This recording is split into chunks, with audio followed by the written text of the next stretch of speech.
Constellation, Last Stand Media's conversational podcast, is brought to you by you.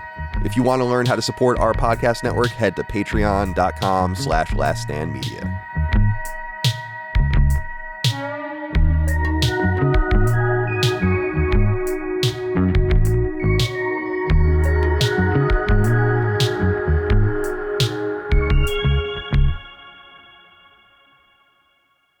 Greetings and salutations. Welcome back to Constellation.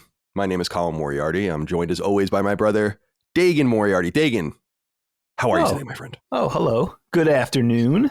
Yes. Good afternoon to you. It's afternoon for all of us. Yes. It is, right? Yes. Chris is not interrupting that this time. Right. With his LA bullshit. He's gotten washed away like Noah's Ark anyway. That's right.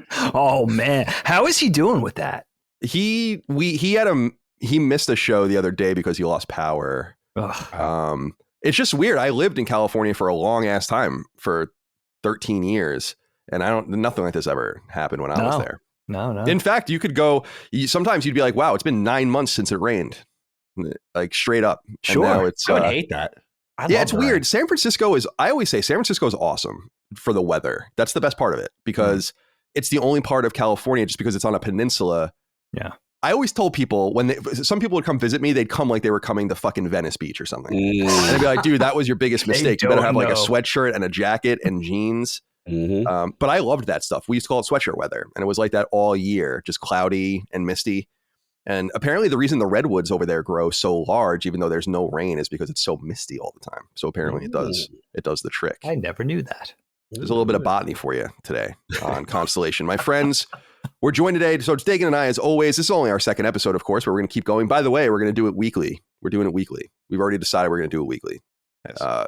Mostly because the show's not very hard to do. So why not? I was a little disappointed when some people were like, this is the best work you've ever done. And I'm like, I find that. Your preparation all in there. Least effort ever. The days of writing scripts, just nothing in comparison to just picking 4 topics and shooting the breeze. Right, exactly. So I'm like, all right, I'll just lean into it, I guess.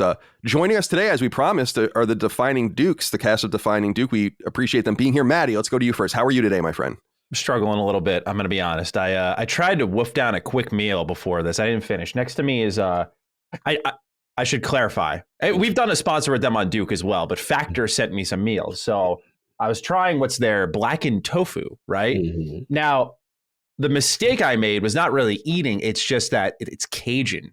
And so I'm sniffly. My tongue's ablaze right now. Yes. I've never podcasted this environment. So I'm out of my comfort zone right now. So, part of me, if you hear a little dribbly like that through the mic, I mean nothing by it. I'm struggling a bit, but otherwise, I'm sure Ben's going to love that. Doing well. Yeah, good. Ben will handle it, but I'm doing well otherwise.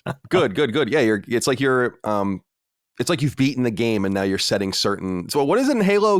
The skulls or something where you put them on and it makes the game harder. Mm-hmm. Yes. Yeah. This is what you're doing for yourself here. Cajun pre-recording Cajun meal turned on. I should have read it before I warmed it up, quite frankly. So that's good. And we're not your Duke is sometimes sponsored by Factor, like you said. So just an organic inclusion of a product. No big deal. Can't help if their stuff's good, man. All right. Cog, good to see you. Lord Cognito, my friend. How are you today?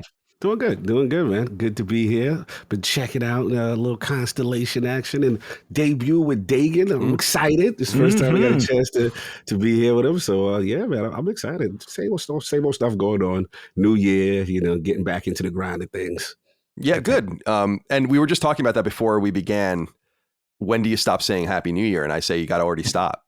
It's already over. Because Dagan was saying, I think on the last episode of Knockback, he once said Happy New Year to someone in like March. Yeah, my neighbor. And he laughed. He didn't even say Happy New Year back. He laughed and then didn't say anything. He just went in and that was my shame moment where I learned. But I guess I didn't really learn because I still do it. I like we were saying, I think you got all of January to get your Happy New Year's out. I like that rule. Once it's February, you've settled in. Because it's the email primer. Like you start off, hey, hope you've had a great start to your year, right? Once you're in February, the year has truly begun, right? No one gives a fuck about January. It doesn't count. True. Yeah. Oh, I feel like people you haven't interacted with since the New Year has changed. Yeah, then true. I feel like they deserve a happy New Year. We haven't spoken in a while since December. I like that. Yeah, too. it's fair enough. It's fair enough. Yeah. To me, I was thinking about it. You guys send a lot more of these emails, especially the Dukes, than I do, because you're always dealing with publishers, and we've eschewed all. In fact, when a publisher or a PR person emails me, I ask them not to email me again. Just so Do I don't you have really? to, yeah, I do. I mean, not to be a dickhead, but just say like, I appreciate you reaching out, but we don't want to work with anyone. So you're wasting your time. I'm just trying to be polite. It comes off as a little rude, but it's like, don't bother. But I feel like there should be some sort of new Japanese character or Chinese character or something that is one thing, and it represents just all of the shit you need to say at the beginning of an email. So you say like, hello, comma, and then there's this Japanese symbol, and that Japanese symbol means hope you're doing well, the family's good, how's everything going, hope your health is in good order, all that, and then you just write what you need to write. You know what? Because It we all reminds know me what you need of to say. When you say that, someone can maybe educate me here in the early goings. I've noticed, particularly like British people will put like XX at the end of. What does that mean? Does anyone know? No, I don't know. I always thought XX is like either a kiss or a hug, right? Isn't that what it was supposed to be? Thought, but I don't know. I've just seen particularly people from the UK region dropping the double X. Maybe they're gay. Handsome guy, man. Come on. Thank God it's not 3 X's. Yeah. And then cross it, right? Is Right. the X the hug or is the circle the hug? I never The can get circle's probably you could describe it know. both ways, right? Because the circle could be the arms wrapping around someone, Sure. or it could be the mouth. That's why I can't get this right. So, okay.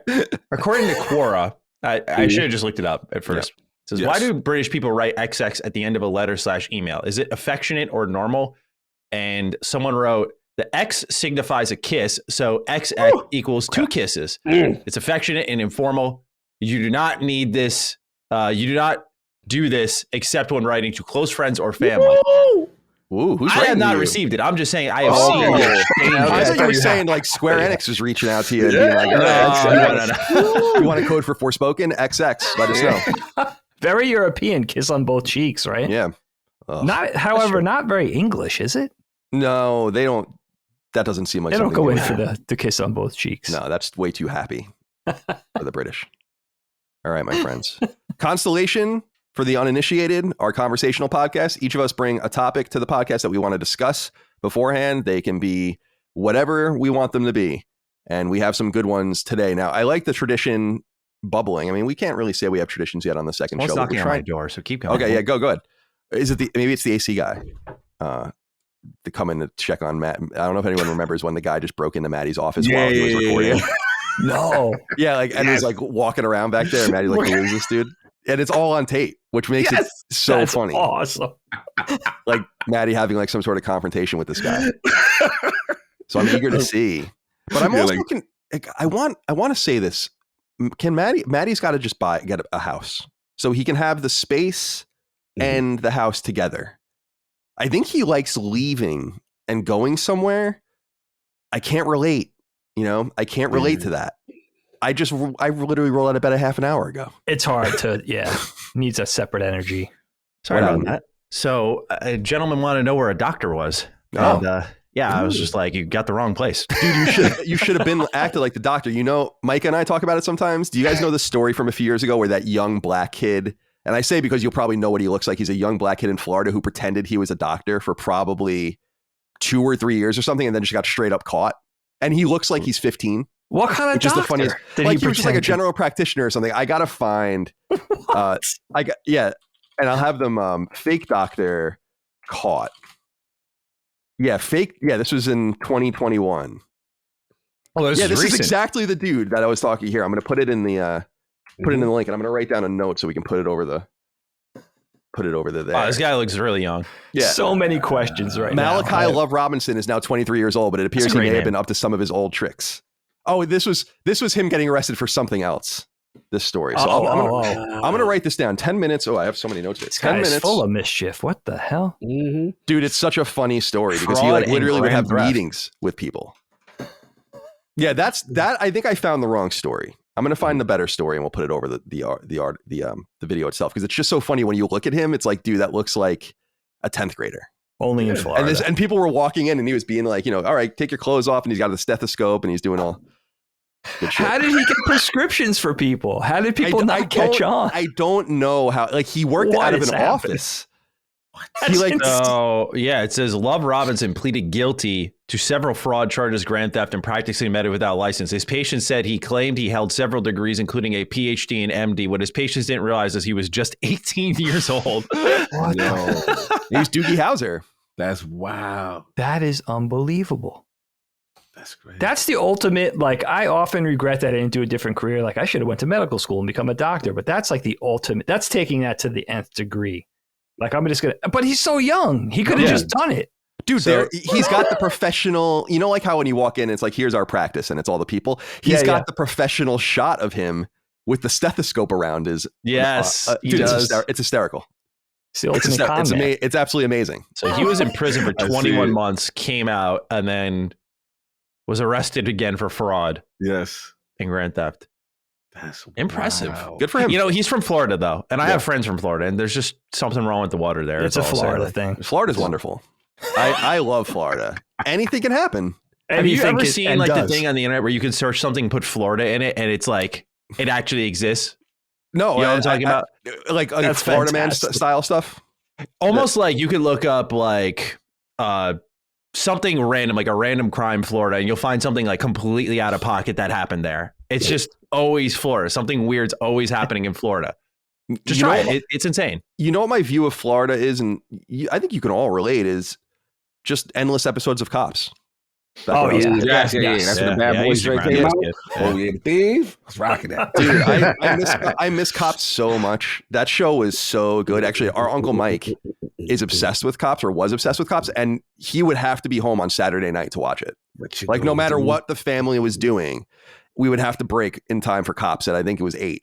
You know, and then it was America's Most Wanted after. You know who I liked was Dog the Bounty Hunter. Oh yeah, he was so good. Dude. Dog the Bounty Hunter was awesome. Didn't he like engage in some? He was like on the chase of some prolific criminal lately, like in the last couple of years. Oh, he was really? Like, he's still going. He really? Like he unretired and like was doing something, you know, pro bono for someone. Dude, or something like that. Sick. And he I just loved his whole shtick. Like he was a literal, he was like real life Django Fett. Like he was the bounty hunter. Like he was for real criminals just on his own with a group. And in Honolulu too, right? He was in Hawaii, right? Yeah, I think so. Yeah, which gave you a whole different like call back to Hawaii 5-0, like the seedy underbelly of Hawaii. It reminds me of Florida. You know, like you think of Florida, you think of warm tropical locales and drinks with umbrellas, but then Cops is like palm trees bathed in blue and red lights, you know, like gives it a whole different, gives the place a whole nother twist. Yeah. Shout out to Dog, man. Imagine being a foreigner in like, let's say in like 1995 and you're coming to America, right? And you think it's like Cops. Yeah. Because that's basically the only, you know, it's not the internet, you're not seeing too much about it. There's a terrorist attack here. There's fucking cops on television, all these different things. The military's all over the world killing people. You know, you're like, I don't know if I want to go to this place. Yeah. Perception is real. And then you come and we're the salt of the earth. Isn't that right? All right, my friends. Who do I want to begin with here? Cog, let's begin with you. You bring a topic to the table and so discuss it however you like. Yeah, man, I want to talk about television. Television, man, it's got me thinking a lot lately, being an older gentleman. And, you know, I come from the days of the Saturday morning cartoon and, you know, the sitcom era and stuff like that. And just to see how like habits have changed and in general, specifically, like I just seen like, I think YouTube and the NFL, you know, kind of got something going on, you know, as far as watching programming, Thursday Night Football on Amazon, that kind of thing. So I guess what I bring to Constellation is just like, how have your TV habits changed, if at all, you know? And then in general, just like with the rise of streaming services like a la carte and stuff like that, you know, do you kind of find yourself getting into certain pockets where it's like, okay, I'm going to do this, watch these specific shows and that's it? And, you know, cable TV and broadcast television, do you guys still engage? You know, I'm just curious at the Constellation, how y'all feeling about that? Dave, why don't you take it? Yeah, I mean, this is a timely one. I appreciate this topic. And Cog, this is funny because, I mean, like a lot of us, right? I think about this often because it is a shifting landscape. And also, I think the frustrations, especially you and I, Cog, being a little older, right? The frustrations with cable television. the price, the inconsistency, but especially the price, the lack of reliability. Like this plays into the conversation a little bit too. And I hope I bring an interesting perspective too, because I work in animation, as a lot of you guys know, and it seems like the trend now, and it just so happens that I've been working in the YouTube space for the respective companies that I've been employed with over the last probably better part of 10 years, where the shift to YouTube and having a YouTube presence and, relying on that audience as things shift from cable to subscription or cable to social media. And the trend has been, the companies I've worked at least, is to do the content, the animated content for YouTube or for a subscription service, and then point the audience, or try to attempt to point the audience back to the cable entity of that company, Nickelodeon, Paramount, Sesame, wherever I've worked, Cartoon Network, over the last 10 years, is to try to point that audience back to television. So you have that audience in both places, because I think the companies kind of acknowledge that cable's in its last gasps, and they're trying to hold on to that audience for as long as possible. They're trying to milk all the juice out while they still can, because I think they know, or they inherently feel, and some people would argue with this, whether it is or not, but I think they feel like it's dying. It's kind of dying on the vine. And I kind of see that, or again, some people would, think that's kind of contentious, and that it's not going to go anywhere because of its familiarity and heritage, that cable TV is going to stay, or maybe have it's almost like Colin and I talk about a lot, like when the advent of ebooks in the aughts, right? Everybody was like, well, print books are doomed. Like, we're never going to have anything in print again. It's a matter of years. Magazines, same thing. But some people think that there's room for everything, that cable TV is going to stay. Maybe it's going to reinvent itself. Maybe it is in the process of kind of finding different footing and stuff like that. But it's interesting too. It's funny. It's a funny way to bring up the topic, because yesterday on social media, I think on Twitter, somebody had made a little illustration saying, basically, here's a list of the prices if you have all the major subscription services: Hulu, Netflix, HBO Max, Amazon Prime, all the main ones. And here's the current price of cable. It's actually, you're paying more now for the subscription services. So the tide is kind of shifting, where it's like, now it used to be a value. Now maybe it's not so much of a value. Maybe it's going in the other direction. And you know what? The other thing I'm thinking, and you guys could tell me if you relate to this as well. I have almost every major subscription service for the family, for the kids, make the wife happy. Everybody wants a little something else. It's all anybody watches in this house. I will say the four of us don't watch, I don't know if you call it broadcast television. Nobody watches cable anymore at all. Question, yeah. Right? Everybody's tuned into something on the subscription services. But I will say that it's getting a little frustrating with not knowing what I'm paying, because you have everything kind of dumped to a card. You just pay a rolling monthly subscription. They change the prices. I'll be completely transparent with you guys. I'm very bad with this also. I have no idea what I'm paying right now at all for any of it. I just found out that Disney Plus went up to $20. I was like, I thought it was $8. Like, that's how long. Wait. When did that happen? Hold on. You know what, Maddie? Maybe that is a bundle with ESPN Plus, Disney, and whatever else they have in there. You scared me. Like, but I don't even know, because I don't check. That's another thing where I think subscription has people. I'm sure I'm not the only one. It kind of has you by the balls a little bit, because they up the prices incrementally. It's like my garbage services. We promise it's going to be $80 every 3 months, and then 3 months later, it's like it went up to $150. It's like, I thought you promised to lock in this rate. So there's a lot. I know there's a lot I just said. There's a lot to digest, but it is interesting, and I think we're kind of. I can't help but think we're in the Wild West with this a little bit. We're still kind of in the offings of not knowing how things are going to transpire, if that makes sense.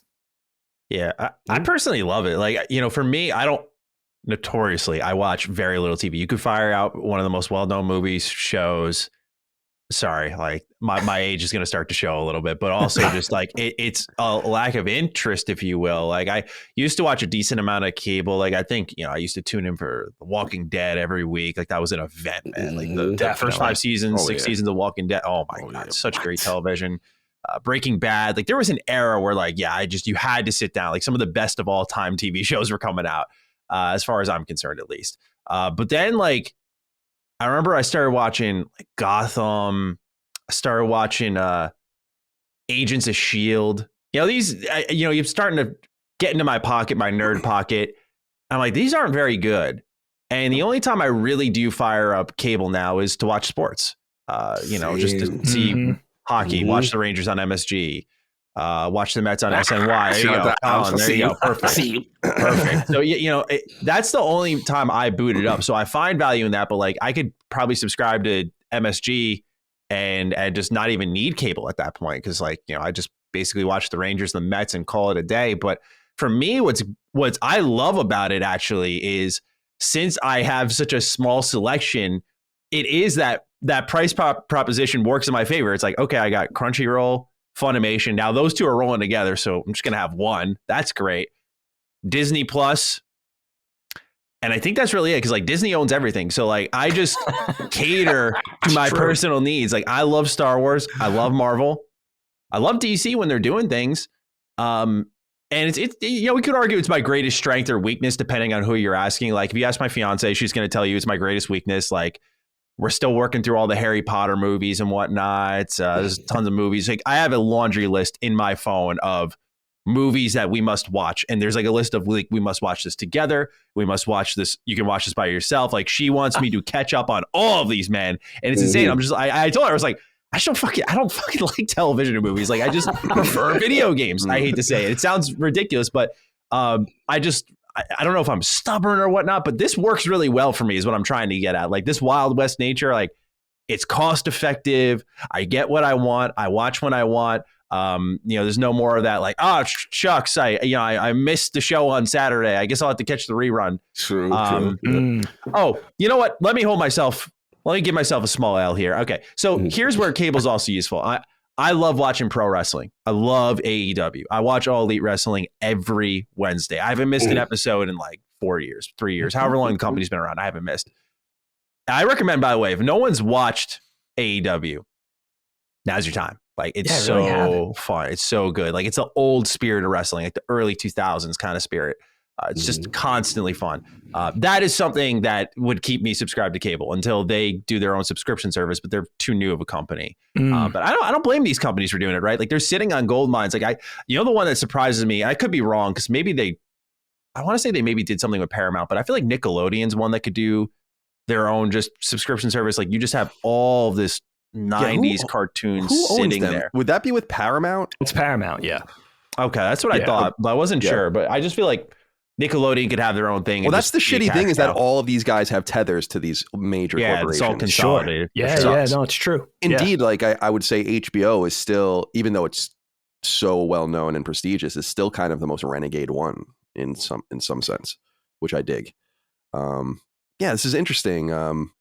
For me, and Cock, this is your topic, so do you want? Yeah, just you guys are on fire. Just the other things I was going to add, as far as the, and I'll let you jump back in, is as far as like physical media, I remember the days of, I was the box set guy. I'd go, you get your DVD box set or whatever, and you just watch and you binge in that way, and it's just to see how those habits have changed and stuff like that. But and I know, Colin, with you mentioned I can't sports. see Lord Digital being a box set guy. Can you say that again? I'm sorry. What? I was the box set guy. Like it was a thing. See you like pulling out of a Circuit City with like all seasons of Seinfeld or some shit. I was that guy, man. The new one came out, especially if it's a series I love or something new. That's what I used to do. So that was my question in relation to physical media. And then for Colin specifically, which I know he was kind of alluded to some sports stuff. Like, how are you handling that also, as far as like, if the NFL and all this stuff does shift to this YouTube kind of model and goes away, like, how are you processing? Yeah, so it's funny because that was what was coming up to me too. And I brought this up because I wanted to share this. I had seen this the other day. It's serendipitous that this is your topic. You guys are not even going to believe this. When I saw this is fucking insanity. The top 100 most watched US TV broadcasts of 2022. How many of them do you think are NFL games? Whew. It's got to be a lot, a high percent. It's high. It's 82. Wow. 82 of the 100 most watched TV shows were NFL games, including some pretty bad ones. I totally relate to that. I watch every Sunday night game, every Monday night game, every Thursday night game. Like, you know, like and Cog's the same. I don't care who's playing. In fact, I like the fucking weird and wacky matchups you get sometimes. Matchups. Yeah. But when you look at the list, the top 6 are all NFL. The 7th was, I think, the State of the Union. Then 8 through 33 are all NFL games. 34 is a college football game. 35 goes back to the NFL. You don't have almost anything like the Academy Awards. There's no scripted content. In other words, none. The Kentucky Derby is one of them. World Cup games, few of those. All the 3 we were in, I guess. So I just wanted to throw that out there to say, yes, TV hinges on sports. And the canary in the data, by the way, or is that just like United States? It's just the United States. Gotcha. And so because I imagine that would look pretty similar, but all soccer games probably if you did a global audience. Yeah, that would be my assumption. But it reinforces, because I'm glad you brought it up, Cog. Sports to me are the linchpin that's keeping this all together. Still, the second that, and it's already happening. It's in fact, as I'm sure Cog knows, it just happened. I mean, Sunday Ticket was on DirecTV since the beginning, since 1994. And they got an app finally, so you didn't have to have DirecTV in 2010 or 2011. I remember getting it on my PS3 and then my PS4, and now I have it on my PS5. But starting next year, it's going to be with YouTube. And no one knows what that means, because some people they sign for $2.5 billion a year, and no one knows, like, is it going to be part of YouTube Premium, YouTube TV, or are they going to do what I think they should do and what I think they might, which is just say it's free. You know, go on YouTube and just watch the games. I mean, if you want, drive them so many advertisers. I mean, I couldn't even imagine how much money they'd make. The only thing that I think would stop them from doing that is the NFL doesn't want that level of easy access. But I think that's a huge mistake, especially if they can deal with blackouts and all the things that the NFL likes to annoy people with. So, but that just goes to show the NFL specifically is the tether that keeps people to cable. And I wouldn't be surprised now that DirecTV has lost NFL Sunday Ticket if DirecTV goes away. In fact, when AT&T bought DirecTV a few years ago, part of the deal was if you guys don't get the renewal, and because they were renewing at the time, the deal's off. We want Sunday Ticket, or we don't even want you at all. So that was like the whole that all hinged on that. Wow. So I think could see that though. So it's so funny that you brought this up too. Again, a lot of serendipity, because it was just yesterday, 2 days ago, I brought up my bill that I got on my phone to Micah, and I was like, what am I paying for? Dude, it's $192 a month for my cable, internet, plus my TV stuff. Me in the same pocket. This is so crazy. Yeah. And it's just like, I looked at it, I'm like, well, I have NFL Network, so I can watch those 3 games a year that they because they want to annoy the shit out of you with that. Oh, right. I guess it's nice if there's like news, for instance, election night. It's like, all right, you turn on the news or something. But I really was looking at it and wondering, I really shouldn't be just throwing this much money away. I can afford it, I guess. I mean, but to what end? And I realized I've always had this backup, and maybe especially you guys being a little bit older, Cog and Dagan, you might especially relate to this, is TV, having a cable connection was always a piece of comfort for me. Like, oh, at least I have that to do. But that's another era where you would wake up and it's like whatever's on TV, whatever is on your shelf, go to the video store if you want, or the store, and buy something. It's just so far away from that now that cable seems quaint. The only problem I have with it, or the other way I should say, is the a la carte options. There's just too many of them, and they're too expensive.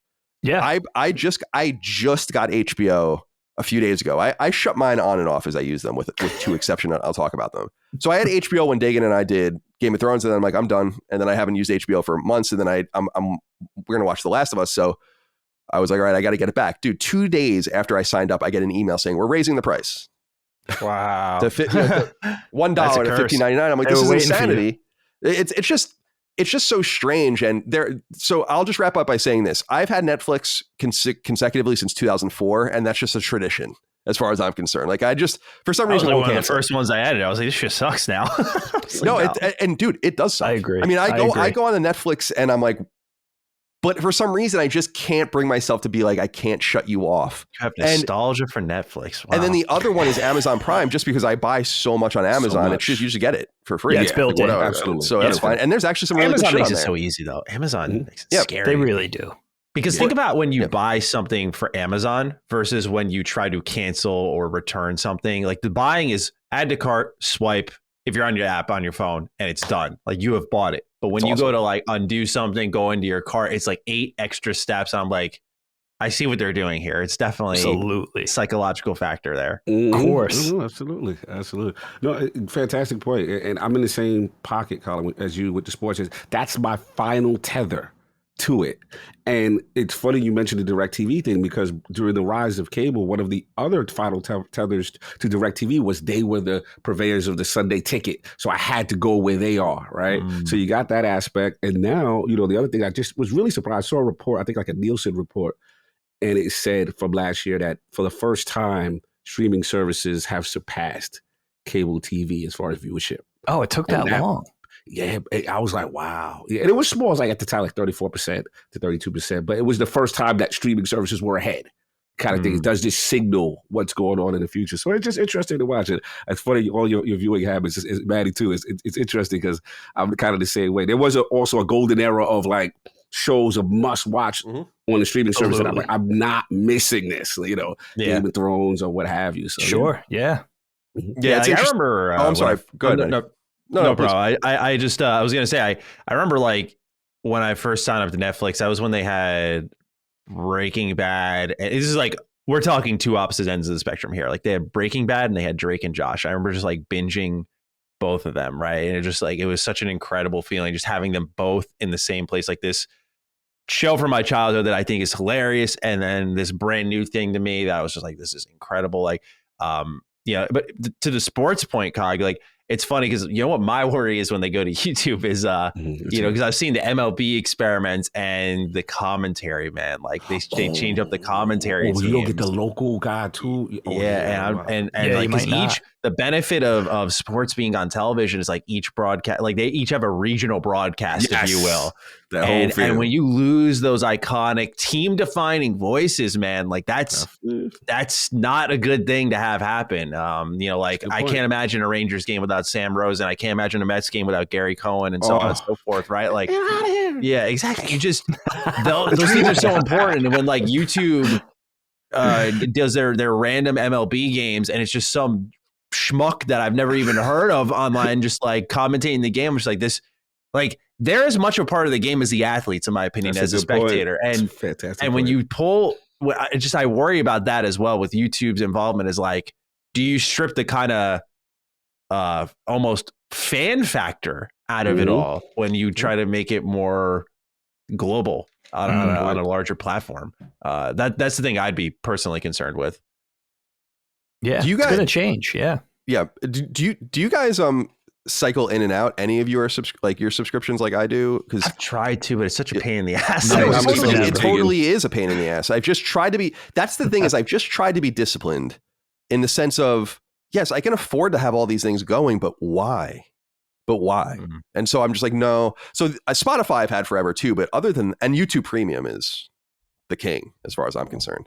But I will tell you guys this will make you guys laugh. I think Dagan and I have discussed this in the past, but when I lived with my mom for a few months in 2020, when I was waiting for my house, my mom and my stepdad would watch TV every night. They loved like nature shit and Dr. Pimple Popper and 90 Day Fiance and shit like that. And those are actually really fun shows to watch. But it was driving me insane watching it because of the commercials. Yes. And I was trying to tell my mom, like, I couldn't get her to understand. She likes that Dr. Pimple Popper person, it's a great show. Loves it. And I'm like, Mom, do you know that was a YouTube channel first? Like, you can go on there right now. They made a show from her on YouTube. You can go on the YouTube app right now and watch all of this with no commercials for free right now. And she's like, no, I'll just watch it this way.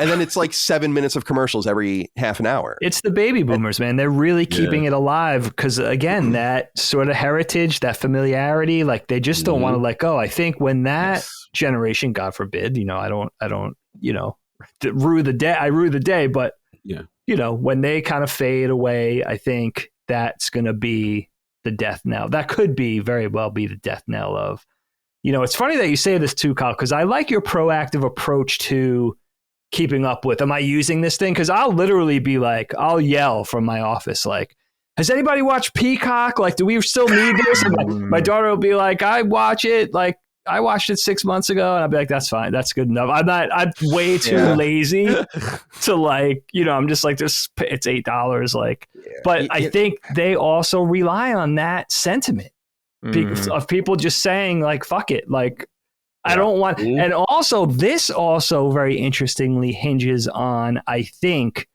sort of the subscription services core flagship properties and their creator driven IPs. You got to have, YouTube. Well, YouTube interestingly had Cobra Kai before Netflix, but Netflix has to have its Stranger Things, has to have its Cobra Kai. HBO has to have its Curb.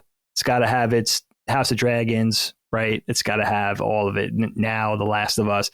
So everybody has that thing that I think is really strengthens the existence of people wanting to subscribe. And one of the reasons besides my inherent laziness that I don't cancel is because I'm afraid something's going to happen again. If I canceled HBO because it wasn't very interesting for a while, I certainly would have pulled a Colin and said, I got to watch Last of Us.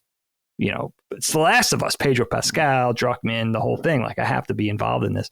So that's another thing too, where I think that's going to be interesting to see how much stock these subscription services put into the stuff they're creating, not only the stuff they're showing, also parting shot. It gets very confusing when AMC Plus has to hinge its existence on Mad Men, Breaking Bad, all these things, right?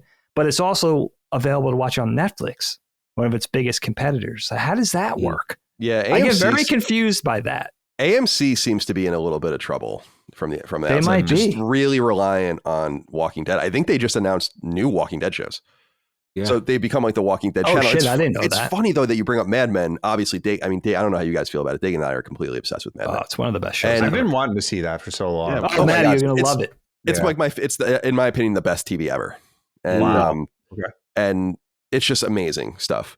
And what's funny about that show is that I was thinking when Cog had brought this topic up, I was like, what was the last time I sat down and watched a show when it was on?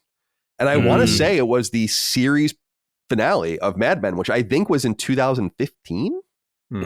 So that was literally is authentically the very last time that it wasn't a football game or news or something where I was like, I'm sitting down to watch something at 9 o'clock or whatever, because 7 years ago, 8 years ago. And the reason that I did that was, even then it was rare for me to do, but the reason I did it was I didn't want to have it spoiled. I was like, I came all this way. If someone spoils the end of Mad Men for me, I'm going to fucking kill myself. Great point. And so that was the reason why that's a big problem nowadays. Yeah, exactly. Yeah, people are way too flippant with that shit. But I wanted to just put a few more pins in these things. You guys can pull at any of these tethers if you want, and we can move on.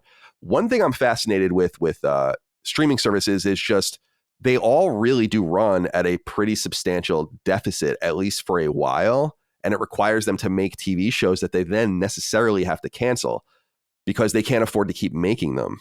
And you're seeing, this is really Netflix's problem right now. That show 1899, that show sucked. But a lot of people, in my opinion, it was slow and boring. But a lot of people dumped a ton of time into it and then they're like, it's canceled. Wow. And they do that over and over and over and over again. And so my rhythm and with the streaming services now, with rare exception, is I'm waiting for you to get a few seasons in. Like now that I have HBO, I'm watching Barry. That show is awesome. Right? Oh, it's so good. It's so funny. And I watched the first season and I never went back. And I'm going to do it with Succession and a few others. But I almost don't feel safe buying in because they're so flippant with what they cancel, because they either have to get you immediately or it's gone. And there's no cable TV, or not cable TV, well, cable to an extent, but network TV used to let things marinate. You'd have things where you're like, I'm not sure about this. Let's give it another season. Or it's rated 120th in the United States, but people really do love it. You don't get that kind of stuff anymore. So I don't feel like I feel like it's harder to find new and interesting things. And I feel like a lot of things are blurring together. And the other thing I'll say is just, and I wanted to say this to Cog especially, although I suggest this to all sports watchers, Maddie with hockey and baseball, Dagan with baseball, is you got to mute the commercials. I mute the commercials. Yeah. I pulled this move from my childhood best friend, Mike Pope, Dagan knows well. His dad, Skip, and I used to watch Jets games together because my family didn't care about the Jets. My dad didn't care about the Jets. I used to go over there on Sundays and watch the Jets with him. And he had this move where, and I thought it was so interesting at first and so unusual, but it's so simple where when the game would be like, when they would be throwing out to the commercials, he'd just mute it. And, why not? And then when it would come back, he would unmute it. And it sounds so simple, but I really suggest it to people. It gets to the point where you just understand exactly when you're supposed to mute it, and they punt the ball, right? Guy has a fair catch, grabs the ball, mute the fucking TV. Yeah. I mute after the touchdowns and don't even bother with the PATs, even and all the chatter, because usually they throw to these 30-second packages and stuff like that. So highly recommended. What are you doing in the time that it's muted? I'm just like on my phone, right? Or just okay, all right. That plays a big part in this. And multiple screens. And it all ties back to a man I encountered in a San Francisco movie theater maybe 10 years ago, where he said, and I thought it was so funny, and I was making fun of him, not to his face, but to people we were with, where he's like, when does the movie begin? I don't want to be advertised to. And I was like, was that dad?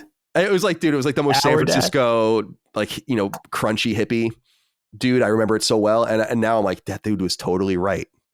So highly recommended. Dude, I don't even mind if the advertising is good, but I'll say something contentious here. I feel like advertising is in a really bad lull of creativity right now. I could always tell just from Super Bowl Sunday what the outlook is going to be for the year.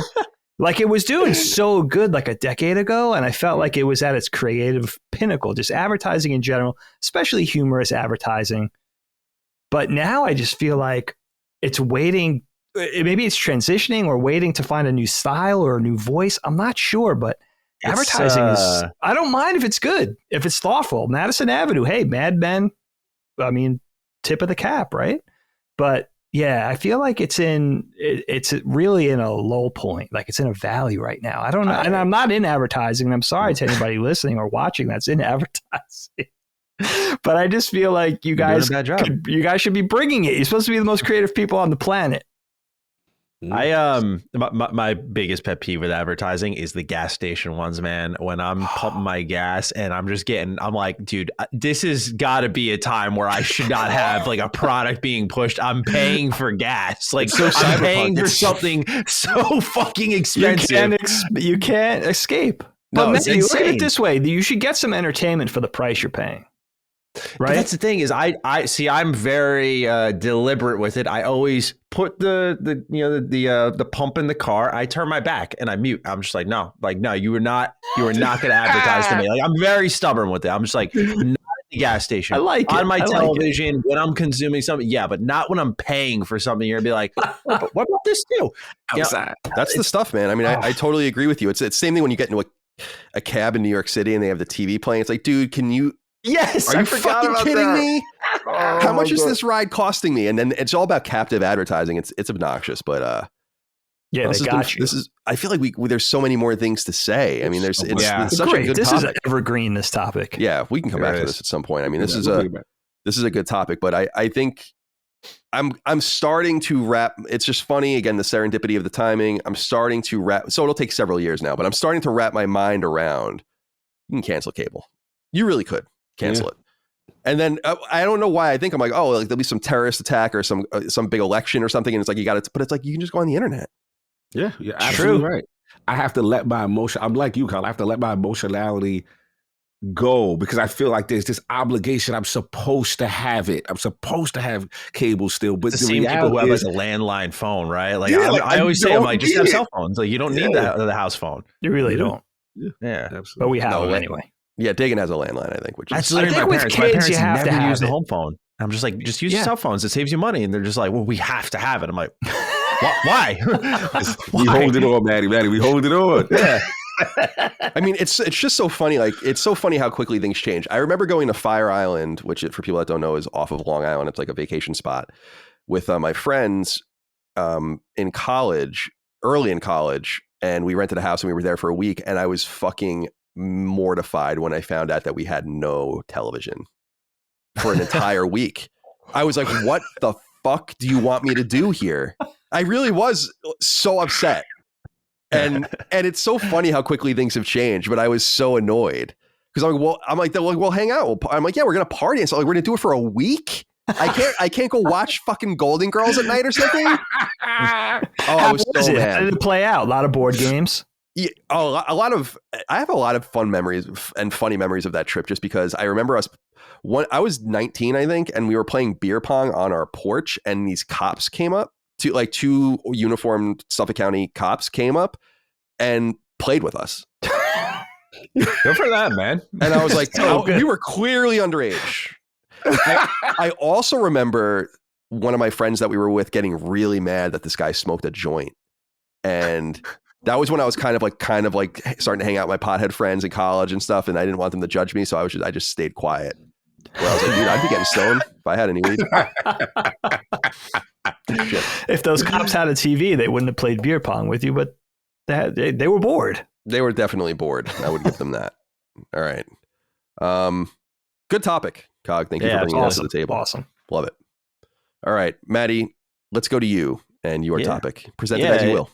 Yeah, it's funny because I think it naturally ties a little bit into how we ebbed from television to subscription service to my topic is social media. Like I was thinking about how I really wanted to present it because there's so many avenues you can really pursue with it. I think what I really wanted to get into with you guys is the nature of how it's changed our ability to think critically. I feel like specifically, I'm thinking Twitter, by the way, but of course this goes into Snapchat, Facebook, technically YouTube, social media platform, and so on and so forth. Like how world shattering it's kind of been, for better or for worse, right? Like the second Elon Musk bought Twitter, everyone was always like, who cares about Twitter? Who cares about Twitter if it gets shut down? But the second he bought Twitter and people thought that it was at risk, it was like, oh my God, like, like people are panicking. I'm like, I'm fine. Like, and I just saw immediately like the deep connection social media has with people. And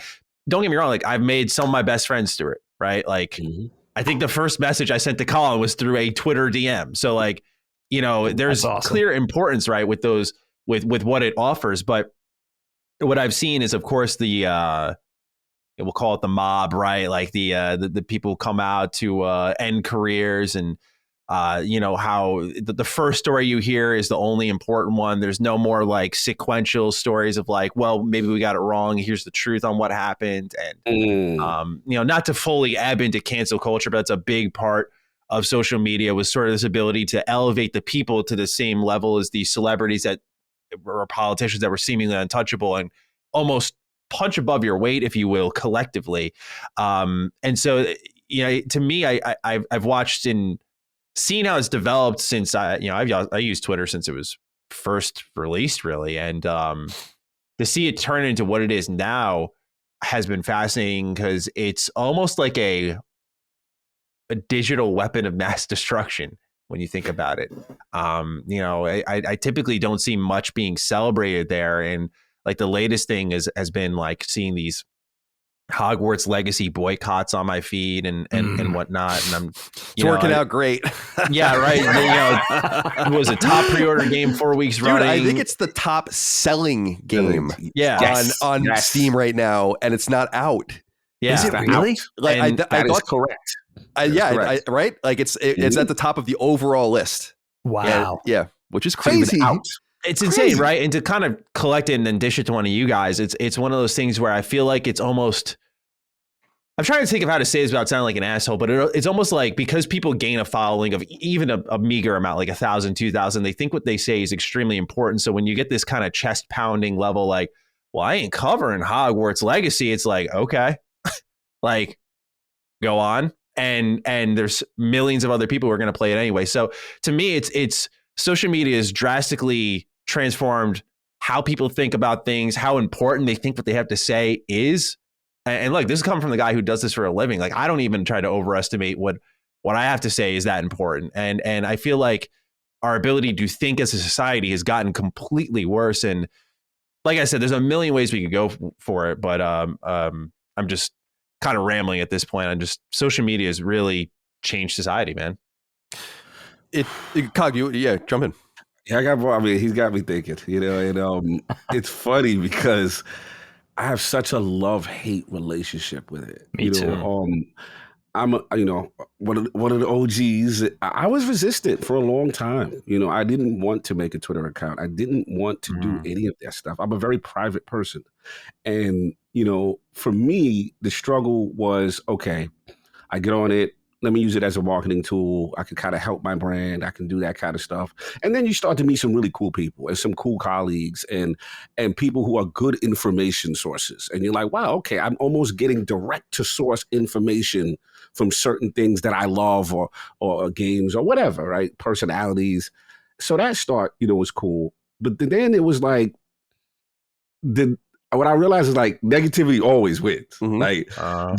Like drama always wins. Someone's terrible, that'll trend, and some disrespect will trend. But a really touching, heartfelt story, or someone saves someone's life, that doesn't go viral. So I was just like, okay, this is just so weird to me. So then the other thing is, and Manny, me and you can relate to this, is that like the rise of the troll, and like. People, giving a voice to the voiceless is almost like a blessing and a curse, isn't it? Because like we got to where we are now because of that, but at the same time, some people are just fucking assholes, man, and like that's all they live to do. Literally, the rise of the contrarian for the sake of being a contrarian, just to get a reaction, and they know it. And they wait for the response. They feed off of it. And me, they find like-minded people, and they gain like a massive following. It's insane. And bro, I'm from the era where it's like, I'm not into disrespecting people. Anything that I wouldn't say to a person's face, I feel like if you put it on Twitter, you should be comfortable saying the same thing if you were in front of that person. And I think this era, they get away with hiding behind a keyboard. Absolutely. Because you cannot do that. If you spoke the way you spoke to someone in real life, you just wouldn't. That's just a fact. You just would not do these things. People are not comfortable. And then that's the thing that I see. So it's tough for me because there's really good positives about it. And, there's people I wouldn't have met half of you guys, if it wasn't for social media. But the reality is, there's still parts of it that just drive me insane, and I'll go away for a while. It's that love hate, that give and take kind of thing. But I'm curious, obviously, Colin, and you have a lot of history. Yeah, social media. Social media nearly ruined my life, but also is in some way the best thing that ever happened to me. The thing I've learned about Twitter specifically is if you can just embrace using it as a news feed and not interact with people on there. And I know that sounds shitty, but if you just use it passively, it's probably one of the most useful tools that's ever existed in terms of knowing what's going on with a bunch of different things at different times, or all together. So you have a sports score and you have a political event and your friend is saying something, and there's a game coming out, and all this is like in some sort of cogent feed. It's a maximized RSS feed, and it's really useless from that perspective. But I think that, when it comes to social media, I think about a few things. The first is that, and this is when I got away from using it actively, and just using it to advertise stuff, was you have to realize you can't win. The bigger you get on Twitter, the less likely it is that you'll win. And I don't mean win anything specifically. It's just, you know what I mean? You can't win. You give people attention. Why are you picking on them? You ignore things. Why aren't you interacting with your fans? You speak your mind. You get inundated with people calling you an asshole. You try to share a nice moment. There's a typo in the tweet.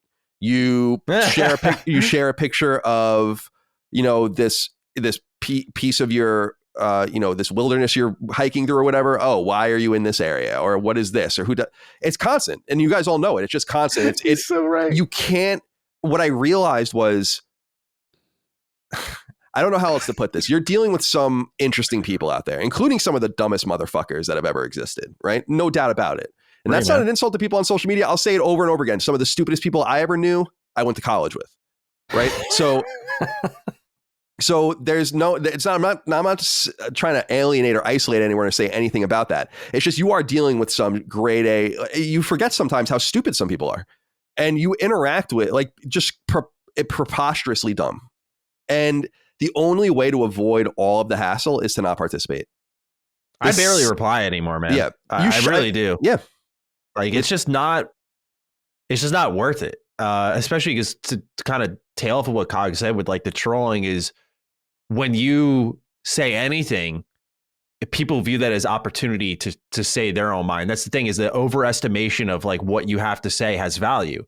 Again, coming from me where like I, what I say is how I make my living, right? It's like people sometimes feel they have to. I think social media is like brewed this mindset of I'm thinking it. There's very little consequence for me saying it. I have to say it. And not everything you think has to be said. Like your brain is supposed to be a filter for your mouth, or in this case, your fingers for your keyboard. And yeah, that's why I don't reply anymore. It's just, I barely tweet, maybe like twice, like once every 2 days. Like it's just, I delete it off my phone. Because the thing is, right, we talk about the best and worst. It's like, it's very almost stimulating. What's going on with the world? Let's see what's happening. And you fire it up, you scroll, you find something interesting, leads you down the rabbit hole. Like it's very entertaining, but it can become equally toxic in that same window if you're on it, because you're just more likely to interact and say things. And I don't know, man. It's just it's interesting because you can't argue it's like been so awful that there haven't been benefits to it, but it's clearly been like destructive in, I think, people's approach to how they think about things. Yeah. I think it's also, and Dave, we'll go to you next. I think it's, I see a psychologist now. I see a psychiatrist too. I'm very fucked up. And I see a psychologist, and I was talking to him about, he was talking to me about how he thinks I have ADD. Okay. And I was like, I think I do. I know it. In fact, I do. But I feel like I wasn't always like that. In fact, I know I wasn't always like this. Mm-hmm. And I was telling him that, he's like, well, what do you mean by that? I'm like, let me give you an example. When I was in high school, I would sit at my desk in my room, meticulously play NES and SNES games, and write hundreds of thousands of words about them for a free website. Yeah, those FAQs. Right? Like, that's how focused I was I was just doing this for no reason. Like to pass the time. And it obviously ended up being a great entryway into the industry for me. But I was like, that's just an example. I used to vociferously read books. I'd watch entire Yankee games from beginning to end, entire Islanders games from beginning to end. The only things I really make it through anymore without being distracted in any way is if I go to like a movie at a movie theater. Otherwise, I'm constantly distracted by things. And I guess I'm bringing this up because what I said to the therapist was, I really think that it was smartphones that broke me. And this access to, I'm playing a video game half the time and I'm like, I just want to be on my phone. Like I'm literally in a recliner with the phone in my lap. There's a cutscene I'm not particularly interested in. And I'm like, all right, well, what's going on Twitter? Like, what the fuck happened to you, man? You're broken. And I do think that it's somehow, it hinges around this connectivity, these apps like Twitter that constantly feed new knowledge. It's not like reading a newspaper. We used to get Newsday every day and you read it and it's the same all day. Like you get to it whenever you get to it and it's just there. You read it in the morning, you read it at night. Maybe you get a little bit of the nightly news on the radio or the TV, and then you go on to the next day and do it all over again. But when you can just be like, oh, on Monday, on Black Monday, when all the NFL coaches get fired every year, I was like on my phone being like, all right, who's going to get fired? Why? What does it even matter? So I think Twitter, it somehow is part of what broke my brain and made me so schizophrenic in my own thought processes and scatterbrained. I also think our, particular responsibilities, all of us can relate to, we all have multiple things going on. It's easy to get stretched thin. For me, I noticed my focus started to fade when, I started running like these 2 channels, a podcast, directing a game. It's like, it felt like whenever the reason I started to slip some of my focus was when I began one thing, like another would just kind of fade in there. So like I'd start playing a game for a video, focus would be on that.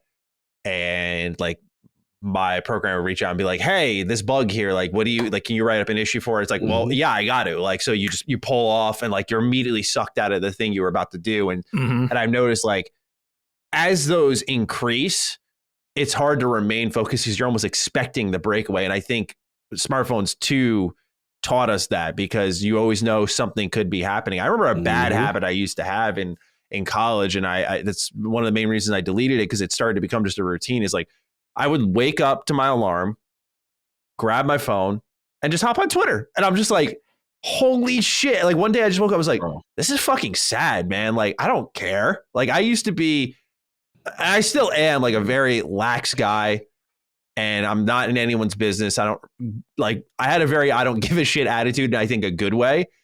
And I'm like trying to get back to that energy where I'm just like, I'll find out when I find out. Like I'm connected enough where if something big happens, I'll hear it. But like, I'd wake up and be like, what's the news? Did anything break? God, see if I got a big video on. So it's like, chill, go have your breakfast, bro. Then then go start your day.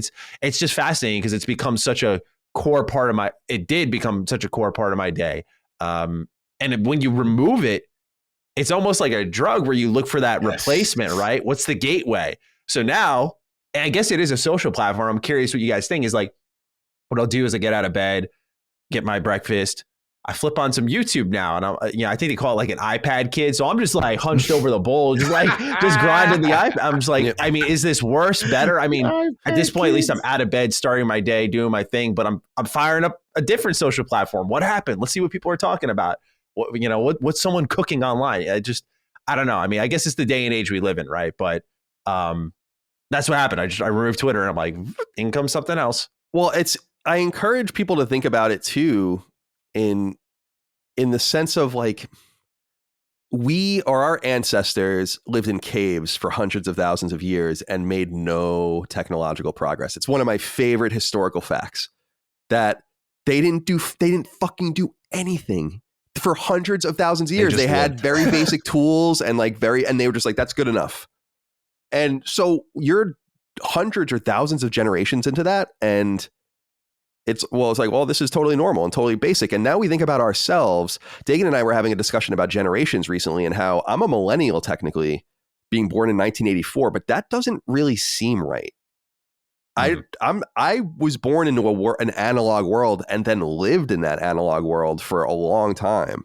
Smartphones didn't come out in as we understand them until I was out of college, right? Even me getting my own computer in high school in my room was like a major deal, and not something that a lot of people had. So I just, I don't know, Dave, we haven't heard from you on this subject. I don't want to go on too much more without hearing what you have to say. Yeah, I mean, thank you. I mean, you guys have planted so many seeds here, and you're catching me at an interesting time with this topic. It's an awesome topic, kind of a pivotal time. A lot of what Cog said earlier, I relate to. I have a very love-hate, hot-cold relationship with social media that, if I think about it, dates back, a couple of decades. And I'm almost 50 years old. I'm of the generation, I think Gen X, largely so. I think our generation could have went one of two ways. And I came in I never really embraced, even thinking back to the AOL chat rooms, the early things with MySpace and Friendster.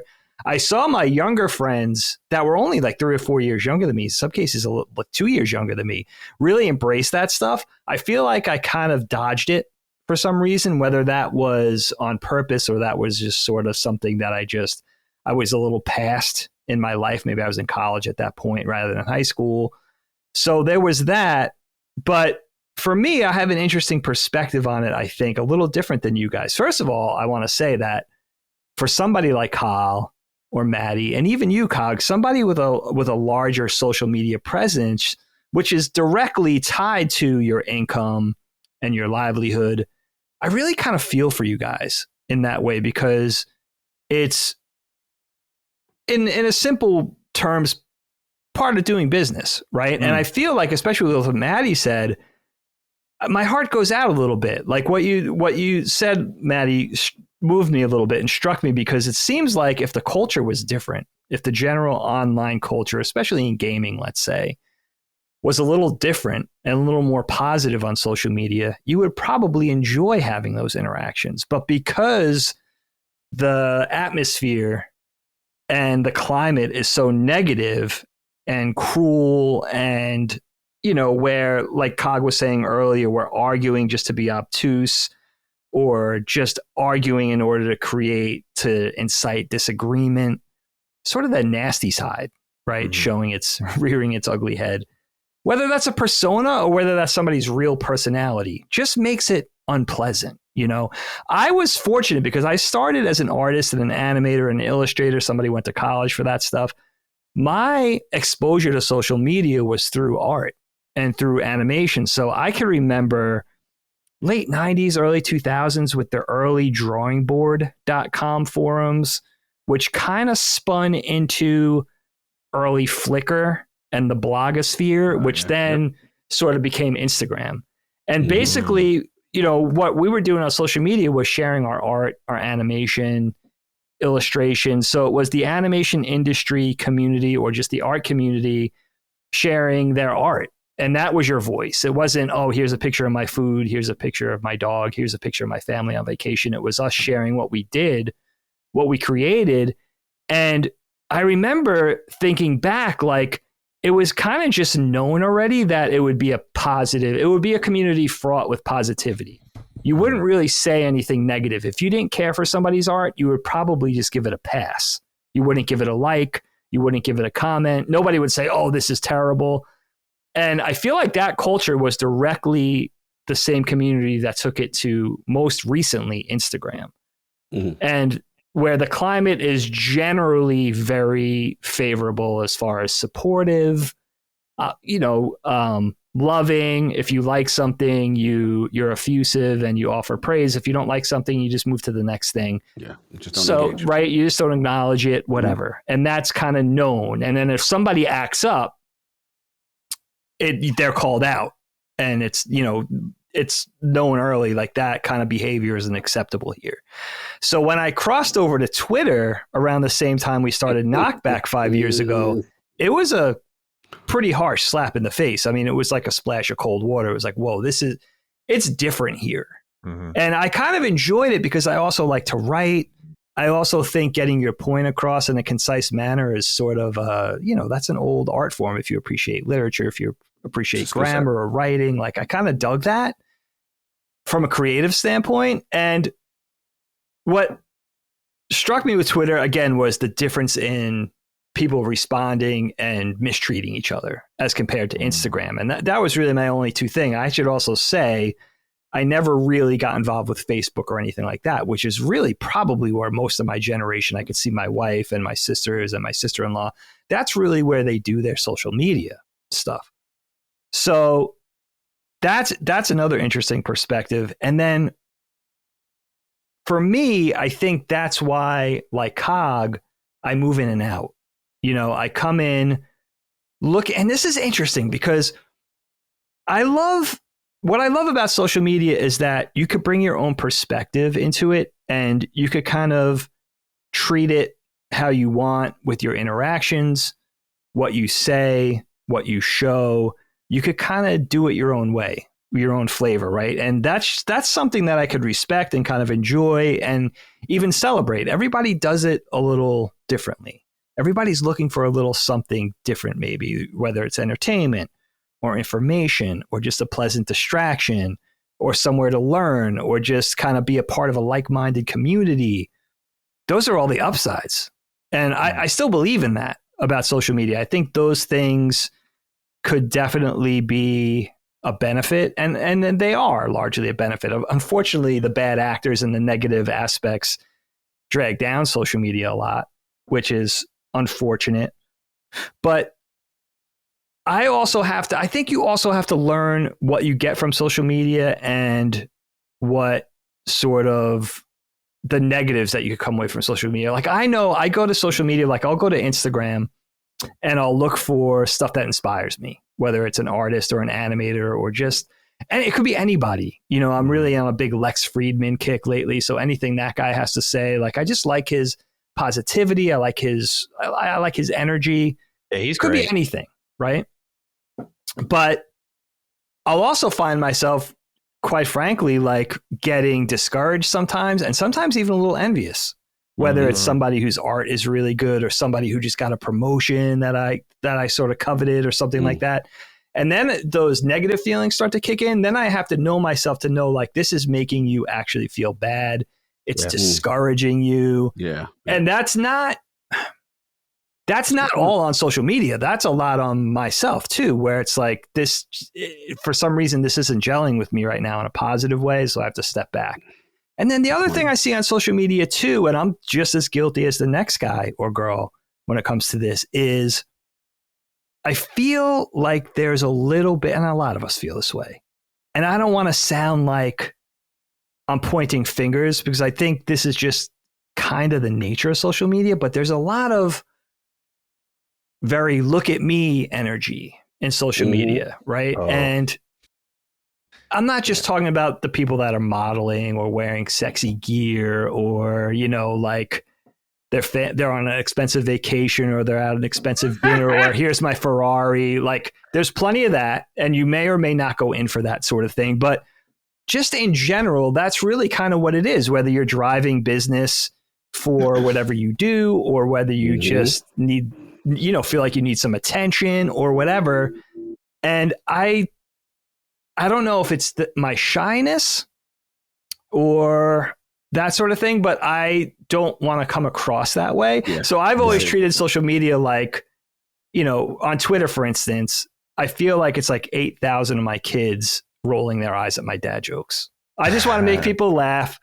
You know what I mean? Give people a chuckle, make people say, oh, come on, Dig, and that sort of thing. Because the way I always looked at social media, especially with Twitter, outside of doing the art, was like, life could be unpleasant. It's hectic.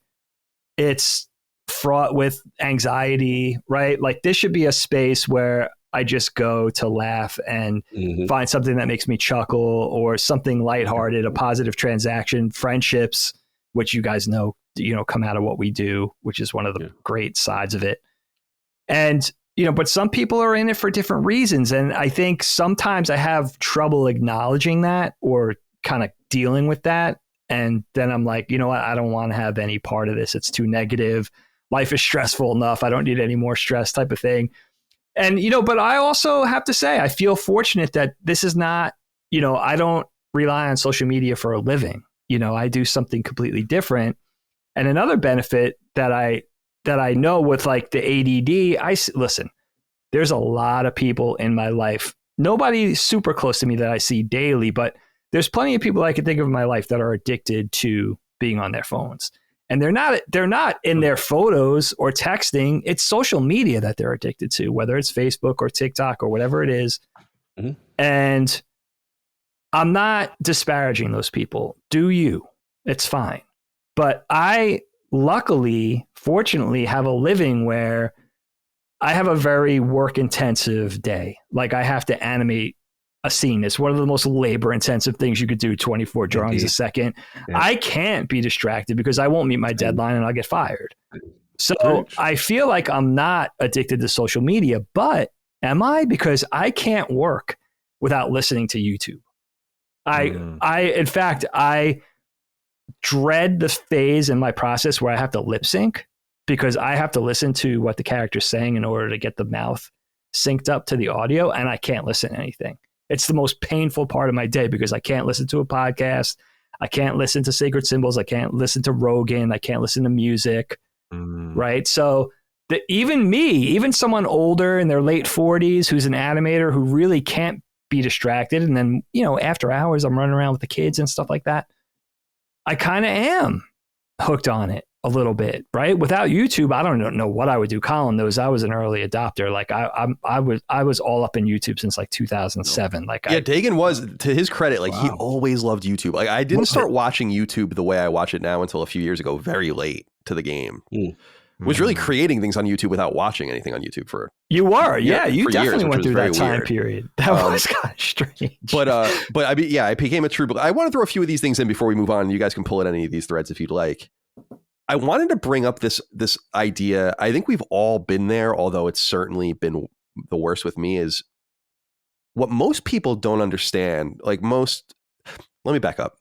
One of the things that's attractive about Twitter is that it flattens there's no caste system, right? Or case system, right? It's just that everyone's kind of the same. You might have a blue check mark. I got my blue check mark randomly in 2012. I have no idea how. I didn't ask for it. It just came. And now it's like one of those legacy ones where it's like you may or may not be notable. I'm like, that sounds about right. And so with with that idea of most people interacting with it, and one of the I remember one of the early negatives of that people would talk about with Twitter was it felt lonely. If you were a small person, you weren't getting any interactions with your stuff. People weren't acknowledging you. It's kind of changed. It's been a little bit better than that, but only certain people can become the subject on Twitter.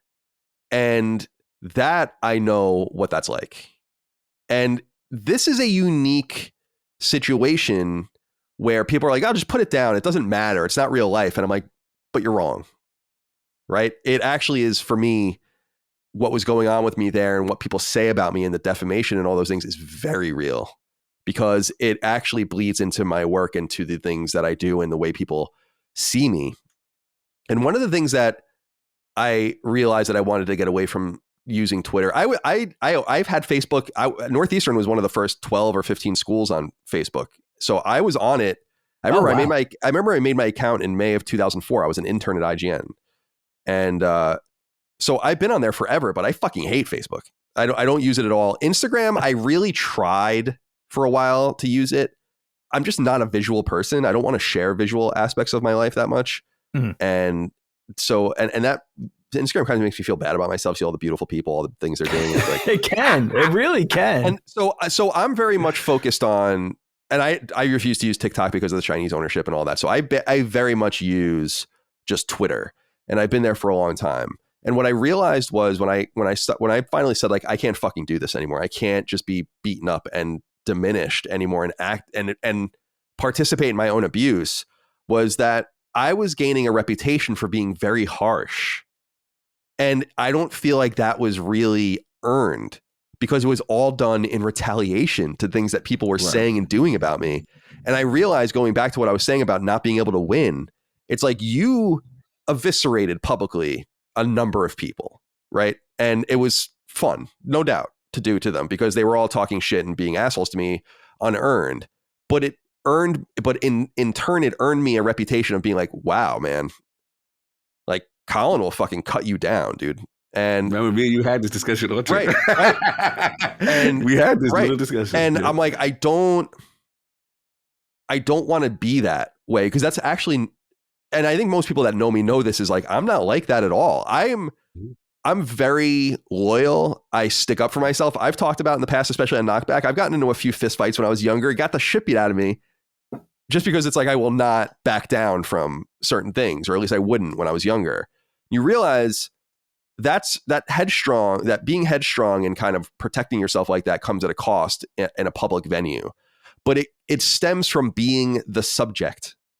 Right. And it's just something that I want people to think about and internalize, because you're never, and it's not an insult again to the guy who works at the factory, the guy who drives the bus, or the guy who's working at his desk right now. You're never going to be the subject. And so you can use it with some degree of safety, and you don't sign into it. I search for my name every few days, because I'm like, well, someone's got a problem with me somewhere. Something's being circulated, and I would like to be aware of it. But that's not. Do you still do that, Colin? Yeah, because it's just like, who knows if it's just going to bleed into my work? Am I going to get a DM about it or something? Yeah. And the Dukes know for sure that I get what we would say cut out of our videos all the time and then circulated on social media. But can't relate. To the point where it's very weird. Part of it makes me feel pretty good about myself, because I've become some sort of like PlayStation tastemaker, where like whatever I say is what Scott. And it's so funny. Like, they'll be like, this is what, and I've heard from people in the industry being like, there are other people at that other shows that are completely copying everything you say.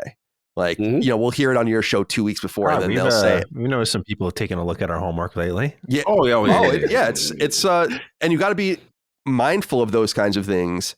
But I just feel like it all wraps up into this, I guess, this unearned persona that I didn't want to feed into anymore, because actually I'm pretty nice, and I'm a pretty decent person. I'm incredibly quiet. I keep to myself. I like being out of the way and not bothering anyone. That's like my favorite thing in the world. I don't ask anyone for anything. I don't like asking for favors and doing all that stuff. But it made me seem like I was some sort of like, what is the word? Pugilist. Right. And I'm really not. It's just that I couldn't let any of it go. And so the only way I guess what I'm saying is I had to cut myself off, but I wanted people to think about the being the subject and the lack of grace that people offer to you, and also how it shows who some people are. Like social media really shows people's asses. Yeah. We see this recently with Adam Sessler, who's in complete meltdown mode as of the time we're recording this, which is so strange. I know Adam Sessler personally. Like I know him, and he wasn't like that. He was a really nice dude. And then suddenly, I think the Trump era, like with many people, broke Adam Sessler and broke a lot of other people. And then they play this stuff out on a public forum. And I just don't understand that. I think that. like just being heard is almost therapeutic to them, even if it's nasty. You know? Yeah, it seems that way. Like it's and so I just encourage people to think about those different things. And the last thing I want to say before we move on, and anything else you guys want to say is, we brought up the trolls earlier. We've all been trolled. I always say, people, you can never say anything to me that hasn't already been said to me. Like straight up. My life has been threatened on many occasions in very specific ways. Like, you're going to be at this comic convention, I'm going to be there too, I'm going to kill you. Right on down to insults about your appearance or all those things. You're never going to get me on any of those things. And like I say, you come and try to get me, you better make that one shot count, my friend. I'm going to be fucking on you like that. Like that. We ain't even gonna put that energy out. We good. But no, I feel what you said. Look, at the end of the day, I'm sorry. Finish, I was just gonna say, and this is what I wanted to kick it over was, I just try to think who the trolls really are. Think about the people you know. Just think about them. The people you know in your life, the people you love and you care about, and the ones that are well adjusted and all of that. Are any of them internet trolls? No. Like. I know it's meaningless because a lot of it's anonymous and stuff, and they're like, it doesn't hurt and I'm getting the best of you, but actually it's a sign of who you are, whether you want to acknowledge it or not, how you act on these platforms. Absolutely. So I just wanted to say that too. It's like trolling is this anonymous and pernicious thing, but it's also a sign of a broken person. Of a broken person. Yeah. And I don't want to get too disrespectful, but some type of, I don't say mental illness, but something is going on in your life that you're not happy. Like that person is not happy, right? That they feed off that. And Maddie knows as well. I literally have this rule. I call it the 10 tweet rule. Before I even interact with you, I look at your last 10 tweets. And if all of them are engaging negatively with someone, being disrespectful, there's no need for me to even interact with you. Even if you said something nice. Smart. You see what I'm saying? Because that shows me your character. That's what you're here for. And Dagan, I was going to ask you this. Like, I guess the thing for me where I look at social media very differently is that, like, there's a good part of it where people say, man, we really love what you got to say, Cobb. We really look forward to there's a really what you're about to do. You know, like, man, you helped me through my day. There's a good part to it, right? But then there's a part to me where it's like, I'm from the era of, like, physical and real interactions. You go to your friend's house, we go hang out, we do stuff. And I feel that sometimes the social media addiction, people impose like they really know you, but they don't.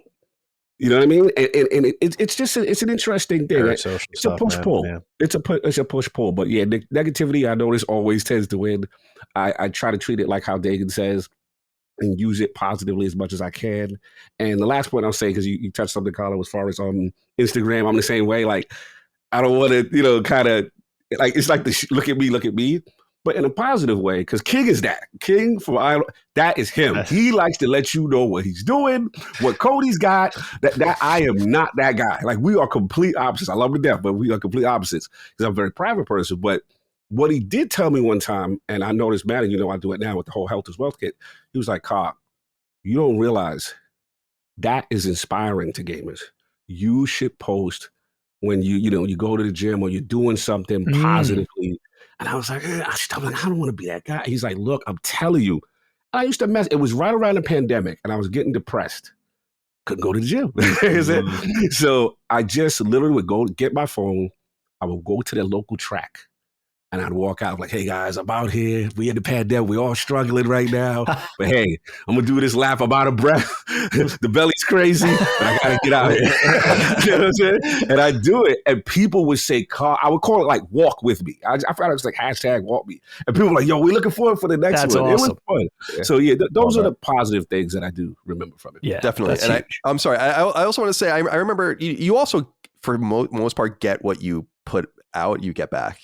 Yeah. So if you're definitely. snarky Very and true. sardonic and all that kind of stuff, you're just going to get that stuff back. I learned that at IGN a long time ago. But the most important thing I learned, at least for my own business, because Dagan was saying how important it is to our business, is that Twitter is meaningless to my business.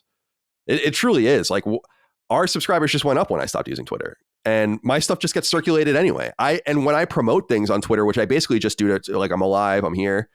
That doesn't drive any traffic. It doesn't matter. It's Almost like a reminder. Yeah, exactly. It's like Yeah. a little bit of myopia. People find things in different ways, and but a lot of interesting stuff. And I always just encourage everyone, including our own team. I have to remind people every once in a while here is people are negative automatically. When I see reviews for a product and they're negative, when I see reviews for a company are negative or whatever, I always try to like look beyond them to see the real meat, because people don't usually take the time to share something positive. They don't. Yeah. And so when we get a few nasty DMs and it brings us down, I always try to say, well, dude, like a football or stadium worth of people listen to this episode of the show. Big picture. So, point. and there's just and you're just never going to win. And it goes right back to what I said, you will never win. So don't even play the game. Good point. All right, my friends, that was a great topic.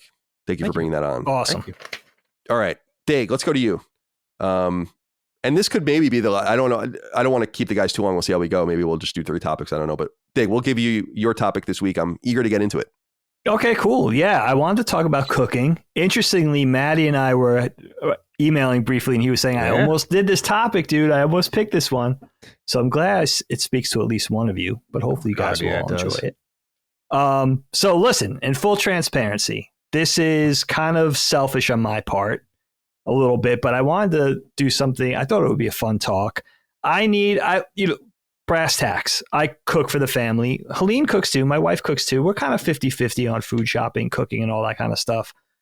But the catch is here, I'm a little bit of a one-trick pony. At least I feel that way with cooking. Maybe a 2 or 3 trick pony. I have a handful of dishes that I tend to rely on, and I just keep returning to the well over and over again. And I thought getting your 3 perspectives on cooking, maybe I could learn something, different ingredients I could try, recipes, techniques, ideas, different styles, maybe putting a new cultural or geographical spin or twist on things. For instance, I love Thai food, but I never tried to make Thai food at home. So I just need to zhuzh things up a little bit, put a little, full new spin on things. But here's what I'm up against with cooking. And a lot of people listening, I'm sure, can relate to this, especially with families, is I'm dealing with 4 different personalities, right? 4 different tastes. For instance, my wife and my daughter won't eat shellfish, right? My wife will eat red meat, but she doesn't like to have it very often. My son, he's a little more open, but he doesn't like potatoes, interestingly enough, right? Oof. So I'm kind of tasked with different obstacles, so that I have to kind of come in the middle and try to please everybody and satisfy everybody. It's not the easiest thing. I'm pretty easy, but so I'm looking for ideas. Now, here's the thing I've learned about cooking in the last, probably since I've had a family, right? It's hard. First of all, it's hard to find the time, right? Everybody's working. I'm in a household with both parents working. Now, my wife's a teacher. Helene gets home pretty early, but she's got the banker hours. That's fine. We don't all have that, but I don't get done till 6. It has been easier with the advent of COVID with, at least me working from home, but it's hard to be creative when you got to get food on the table, right? And try new things, try to experiment, all those kind of things. It's kind of tough, but I think what I'm looking for here, and I want your input. Everybody's input would be so helpful. I'm sure I'm going to get inspired. Is, give me your take on cooking.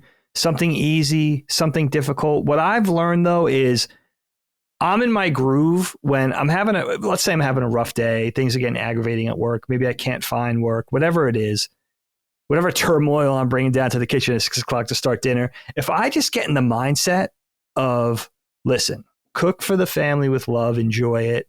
5 minutes in, I'm having a great time. The food comes out so much better.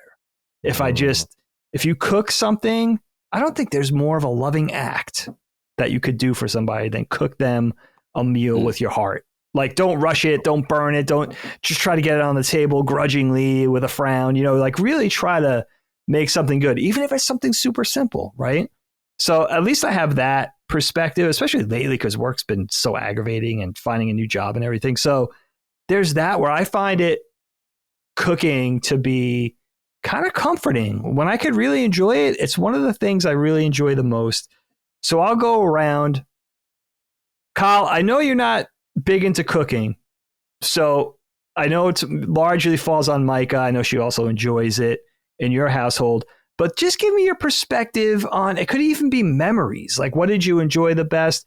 What we do tend to touch on this a little bit during Knockback from time to time when it comes to cooking and food and just eating at home and all that kind of thing.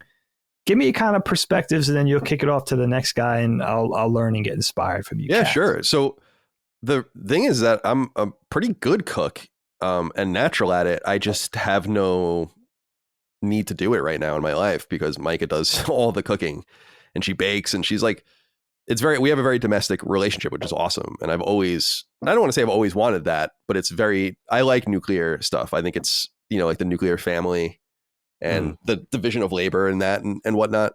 But when I lived out, when I was in college and then in San Francisco, I would cook for myself pretty often. And I always had the same things that I would go back to as well.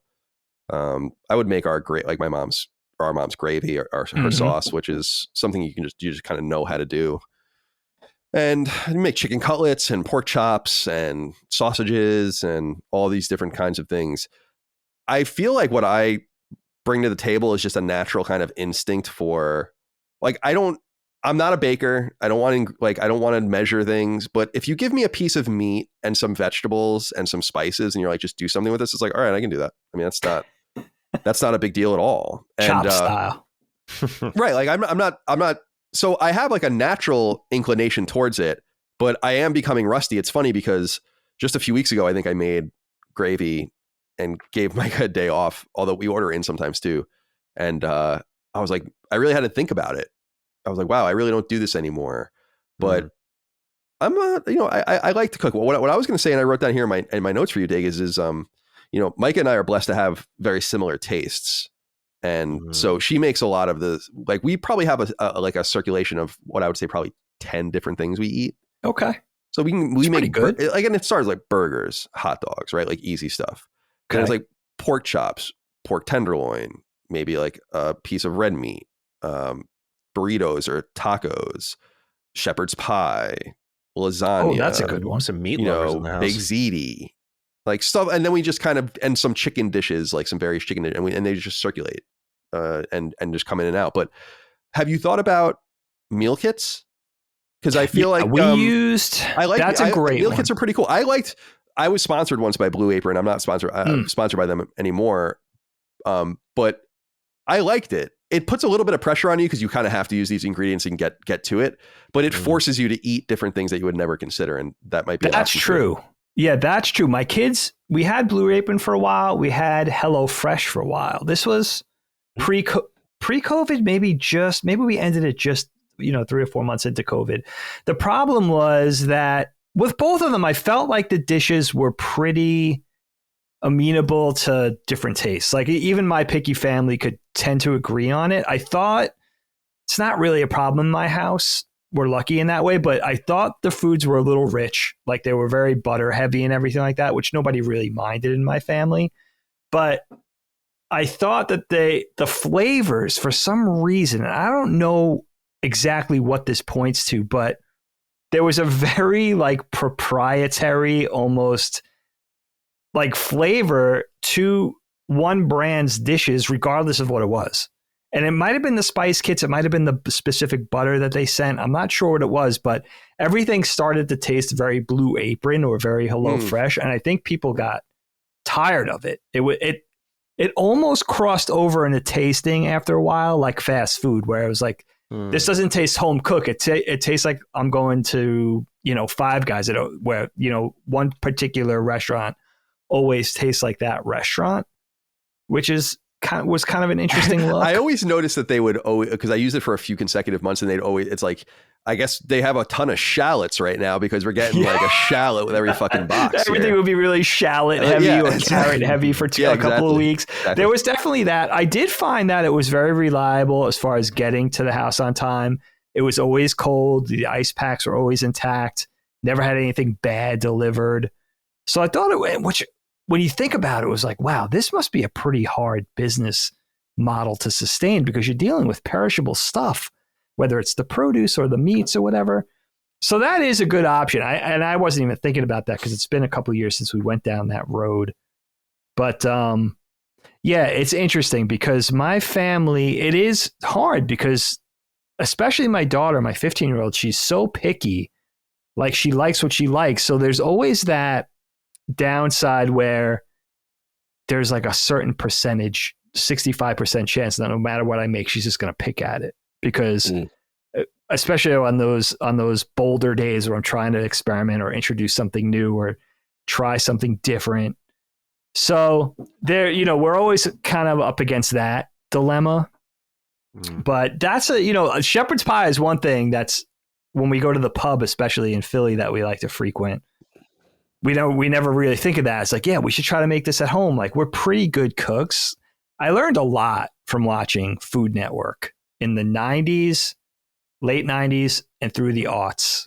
Bobby Flay, all those dudes. Alton Brown, and shout out. Alton, oh, so good. Like all those people, and Chopped, and watching all those things, like teaches you cooking can be creative and do it with your soul and do it with love. I'm not, I didn't go to culinary school, but you could learn a lot from watching those shows, which I know people have known. Frugal Gourmet. I mean, think back, right, to the earliest food, TV cooks. East meets West. All right, what about you, Maddie? What do you got for me? What do you? I was taking notes while you guys were talking. That's why I was typing like a madman. Just because I love cooking. Like I wouldn't say I'm a particularly. I think I have a lot of potential, but I'm still in my learning phases, no doubt. But like I just love doing it, like because when you get it, it's so satisfying. And there is typically I'm cooking for myself, so there's a satisfaction when you make something and you put it down in front of you and you eat it and it's good. It's like you're treating yourself, right? So there's a satisfaction. Now, what I'll say for starters is I am pescatarian, so you're not going to find much like meat here for me, at least. I didn't know that. I was vegan for most of last year. I'll be honest, like I like the vegan diet. I'll just say on a side note here that what happened was I think I was missing a vitamin somewhere because I felt like shit after a long period of time. And when I went back and like I don't like red meat that much anyway, but when I went back to just like pescatarian, I was missing something because I felt like $1 million afterwards. I was like, okay, something was off there. So yeah, I love the meat. I love the memes of the vegan. That's like a struggling Wojak meme, and it's like the vegan. That's what I picture. That's funny because like usually people post these transformations with veganism, like when they're trying to say it's not good for you, that like you'll lose a ton of weight, you'll look weaker and stuff. I actually like put on good mass. Like I was going to the gym during it. Like unfortunately I hurt myself, but like it was doing my body some good stuff. It's just I felt off until eventually. But yeah, I'm pescatarian now. And what I will disclaim is what I make for myself versus what I make for others is very different. So like I'll come home after this and I'm at the mercy of my tools, right? So what that means is like I'll come home and it's like I just want to make pasta. I got this great thing. I know Micah has it, Colin, because I thought I was introducing it to her because I feel like no one's heard of it. But it's called the Fasta Pasta. And it is this literal microwavable tub. It has a top on it with like holes in it that define your serving size. So you take the spaghetti out and you line it up with the holes. And when you do, you just lie it inside this tub. You fill it up with water. You microwave it. And it is literally amazing pasta. And it's done quick. Wow. So like, I'll make something like that for myself, right? Like if I'm just feeling efficient, like I don't need to make something crazy, that's what I'll do. Versus like, one time for my fiance, I made us dumplings.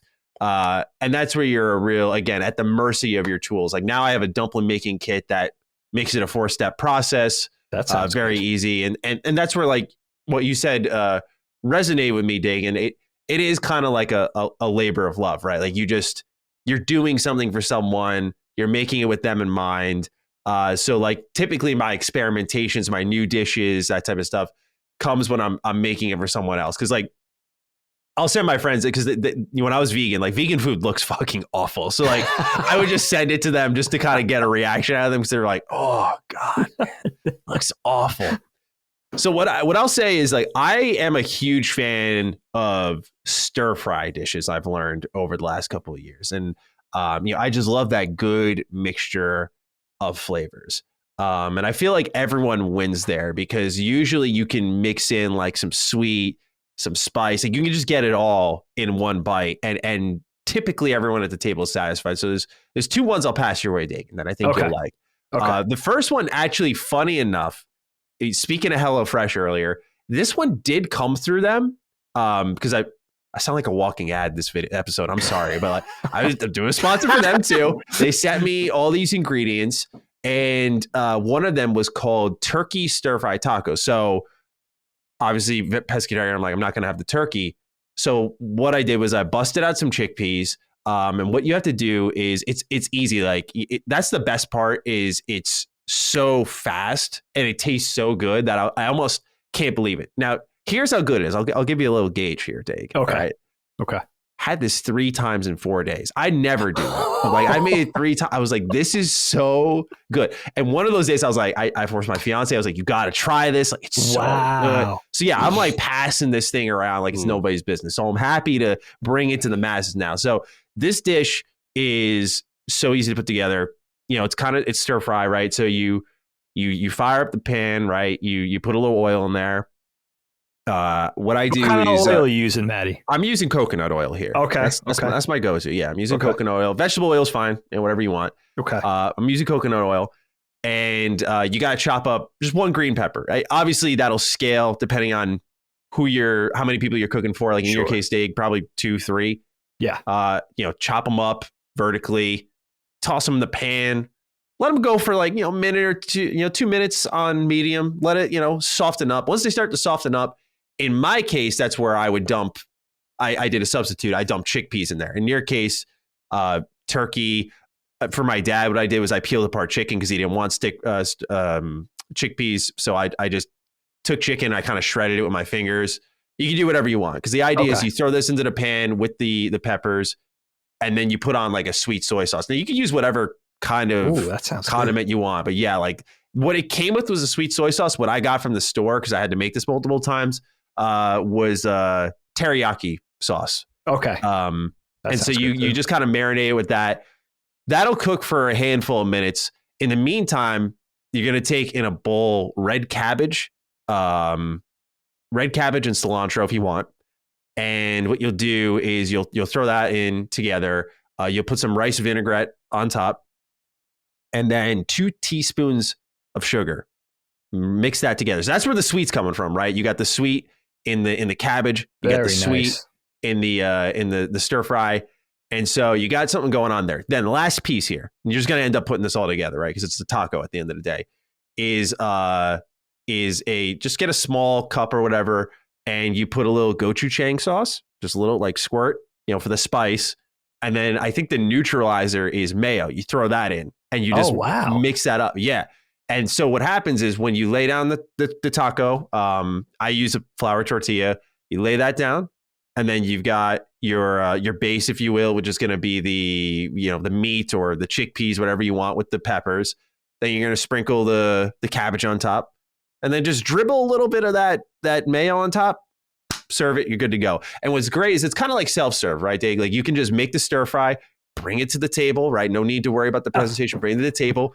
Put the shells on a plate. I love it. Everyone kind of serves themselves. You got the mayo mix in a bowl, the cabbage mix in a bowl, and you're good to go. And I'm telling you, man, like it is electric. Amazing that sounds recipe. Super good. That's amazing. I'm going to absolutely do this. And you know what I love about it? If we're doing the protein, the turkey, I never think about it outside Thanksgiving. I don't know what it is with me and turkey. I don't even think about it when I'm food shopping. I have to remind myself, like, just do turkey. If you did it a couple of times outside of November, it would give me a little bit of, a little extra kick, a little extra something different to do. Dude. The thing I will say is the reason I like chickpeas in this one is number one, it's kind of like there's no real taste of chickpea, so you just kind of taste the teriyaki. Yeah. But it's also like you don't have to cook the meat separately or whatever. Like you don't have to worry about that. So it kind of just shaves time off the recipe. Good. Obviously, that's up to you though. Like that. My kids love chickpea too. Actually, weirdly, they do. They my wife makes like these sautéed chickpea nuggets that she's making them.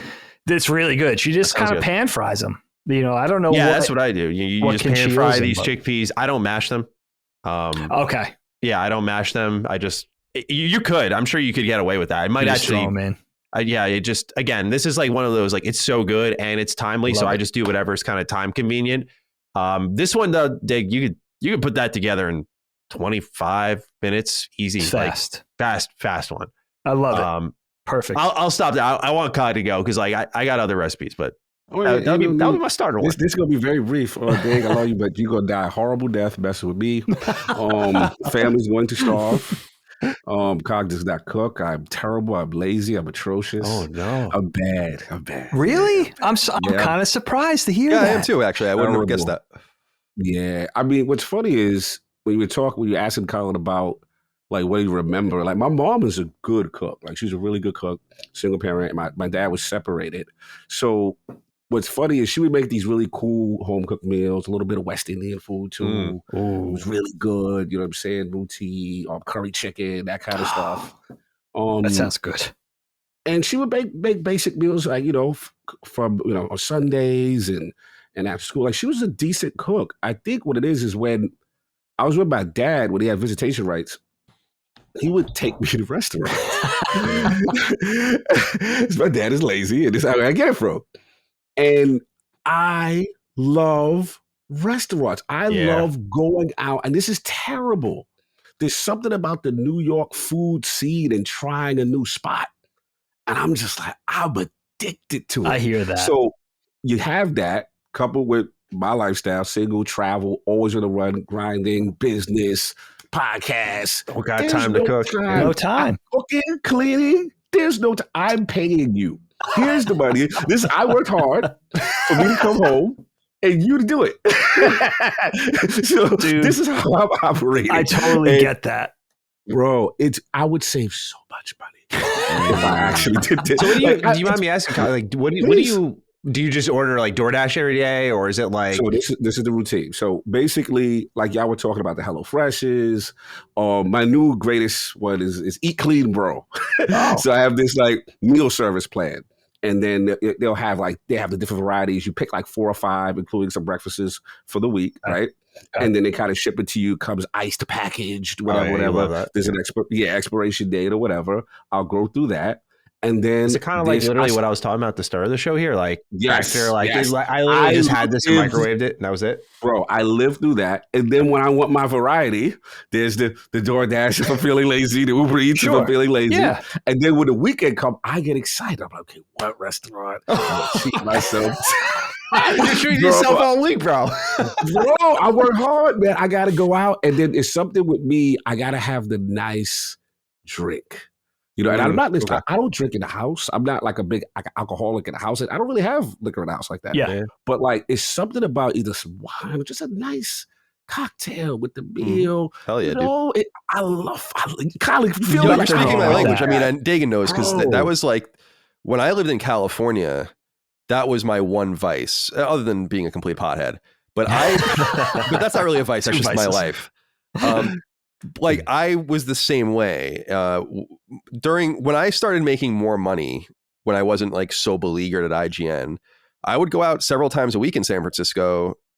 And, you know, when I was at Kind of Funny and later with Last Stand when I was in Santa Monica, several times a week and literally spend a couple $100s at each of those dinners with just me and my ex. And I used to bring Dagan to a lot of those spots, and I love those spots, and that was totally worth it to me. Like to me, I know it's crazy to some people, but like, dude, if I can get some cocktails, like a couple old fashions, maybe like an Irish coffee with dessert, if I can get some apps and a great entree, and that can be the same for the person I'm with, and maybe we get a dessert or something like that, and I can spend $250 and get great service, that's a fucking steal for me. Oh, yeah. As long as it's at a good place, I'm like, that's no money problem. Well spent. No problem. Sure.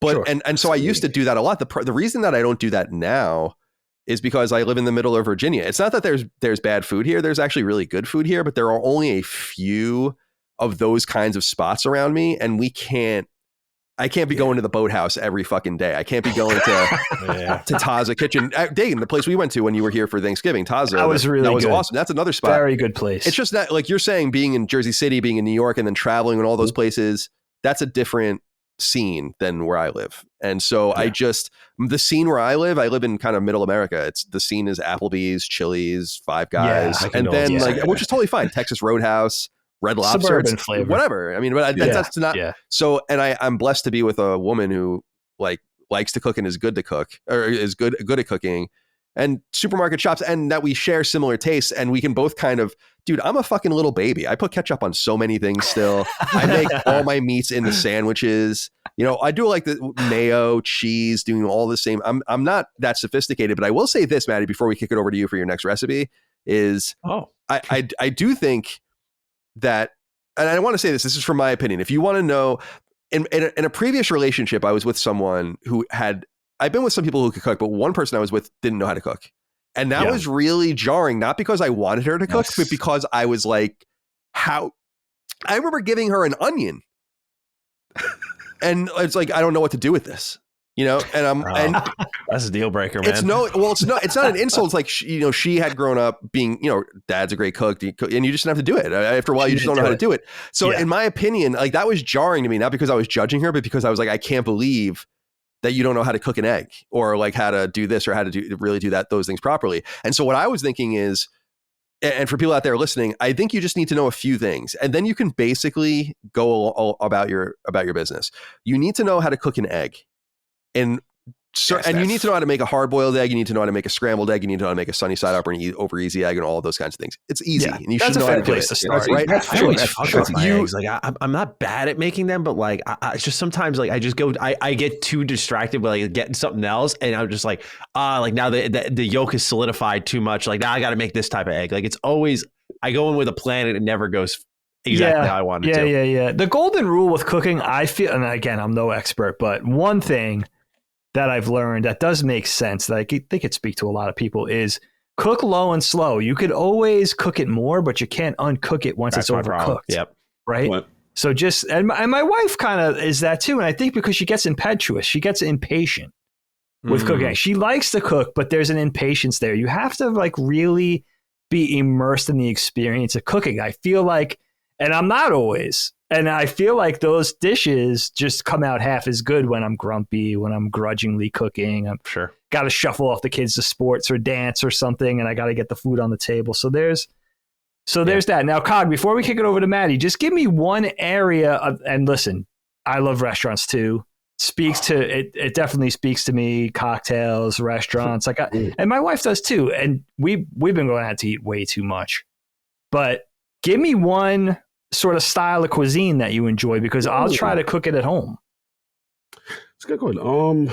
Eclectic. There was a spot, damn, it doesn't exist. It was in Soho that we used to go to all the time. The name of it's called Bar 89, but it's not really a bar. It was like a kind of like this eclectic, a little bit of Mexican, but also like American dishes. There was also a spot called, I do like Mexican a lot, so I would say there was a spot called Dos Caminos. Okay, Mexican is awesome.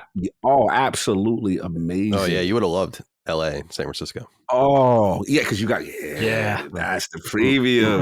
Yeah, when I go out to speak to my boy Travis, when I go out to San Fran, and he takes me to spots too. Man, I've got so many. A lot, to be honest with you, it's a lot of hole in the wall kind of spots. Yeah, that like not too many people know about, and they're small and they're really cool. That sounds like New York. So, you have so much at your disposal, man. Like, yeah, I'm gonna get you a list, because there's so right now, for whatever, I'm having like a brain freeze as far as the specific ones, but I will get you a list. Shoot me an email. Yeah, Absolutely. I'll get you the Cog email, some spots that you got to try, and try to give you some varied ones on cuisine. Kind of thing. That sounds good. Yeah, Mexican's really good for my family. That is one style of food that everybody likes. Everybody, all four people agree on. Which is what the best Mexican restaurant is here? Chipotle. Talk to me. Oh no, I'm so over it. Oh, no. I loved it for a long time. And do you really like it, Kyle? No, I don't care for it at all. I just think it's funny that there's like no options except for except for that. That's like the baseline Mexican place where they're like, that's the suburbs. But I want to, before we throw back over to Maddie, I want to say something really quick just to tie up what I was saying earlier so people don't think I was crazy. I don't only think you need to know how to cook an egg. Okay. There are a few other things I wanted to say here. You should know what to do with an egg. You should know what to do with an onion. You should know what to do with a potato, including boiling it, cutting it up, dicing it, making mashed potatoes, or making a potato in an oven or whatever. And then I think you need to know how to deal with basic meats. If I give you a chicken breast, if I give you a pound of beef, if I give you a pork chop and some herbs and spices and some options, you should know, I think, how to do something with those. And if that's a baseline thing where I'm saying, if you know those things, and I'm not saying you, Cog, I'm saying if people learn those things, you can branch off and basically figure it all out from there. Like it's so much easier than you think. That's what I'm saying. It's like, if you just knew those things, you could figure it all out.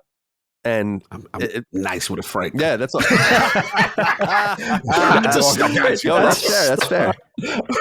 Maddie, do you want to hit us with a parting recipe for Dagan's growing repertoire? Sure. All right, so Dag, I guess I'll give you the pick of the litter here, right? I gave you. I'm a fan of Asian cuisine, if you couldn't tell. So like, I have for you. Let's see here. I brought my phone up because I want to make sure I deliver the correct recipe. I have a veggie rice bowl recipe for you. Oh, this is good. And then I've got angel hair with shrimp and asparagus, which is kind of self-explanatory. Oh. Right. But if I could give you both, I could give you one. Give me the veggie rice bowl only because my daughter and my wife will not eat shrimp at all. Gotcha. My son and I love it, so it's good for half of us. Okay. But the rice bowl sounds interesting, especially because Chinese is probably the second, or just Asian in general, is probably the second favorite cuisine in my house. Excellent. Okay. So this one is, and the reason I like, as you'll see, this is another stir fry bowl. And the reason I like that is because, let's say, like, Dave, you're cooking away and you're like, I forgot to pick this up in the supermarket or whatever. You can find something to sub it in, right? Like, you're not hell bent on like following the recipe to a T. And I guess that's what makes any good cook. But I just feel like stir fry gives me the most fluidity in the kitchen, where if I forgot something, or I didn't get something, or I thought I had something, that, it's not all like, it's not all over here. So let's, I'll just give you kind of like because I'm on the site, so I'll just give you the rundown of the ingredients and everything first. So you're going to need oil again, right? That's going to be your starter in your pan, right? It's a 3-step process. You're going to need broccoli, because you're going to have that vertically again, similar to what I said with the peppers. We're having these things vertically. Okay. You're going to need a red pepper. You're just going to dice that up into smaller chunks. Now, this could be the thing you substitute. Like, you could do tofu. I did tofu because I made this when I was vegan, but like, you could put whatever you want here. But you marinate a tofu, or you can buy marinated tofu, whatever works for you. 2 microwavable rice pouches, preferably like a basmati or something like that. Perfect. I love it. Like, just real simple, right? Just throw them in 90 seconds, and then you'll end up dumping that in the pan. I'll go through the recipe in a moment. Frozen peas, simple. Right? Sesame seeds. These are all toppings now. Sesame seeds, spring onions, red chili, garlic clove. And you're just going to crush that in there, right? Tamari, sweet chili sauce, rice wine vinegar. All right. So shout out to peas. Yeah. Peas are great. I think peas are underrated. I have a full friend group who does not like peas, and I don't get it. Yeah, peas are awesome. I love peas are the greatest. Yeah. Like, there's a snappiness when you like bite into a soft dish and all of a sudden you feel that pop. It's like you just bit down on a bubble. It's great. Bubble with flavor in it, man. Mm-hmm. All right, so 3-step process here. Ready for this? All right. First, we're going to heat the oil in the wok, or in this case, the pan, right? Okay. You're going to throw in, just like the first recipe, here comes the broccoli, here comes the pepper. We're going to stir fry this right over a heat of your choice. You can do your low and slow, or it says here, high heat for 3 minutes. I don't really, I'm sure everyone here knows, like, you just kind of feel it out, right? Yeah. Same thing, like, just wait till it gets soft. The tofu is the toughest part. If you end up using tofu, have you like cooked with tofu in the past? Yeah, like, but watery. My wife she cooks with it more because she eats less meat than the rest of us. But yeah, so give me your tips on cooking that.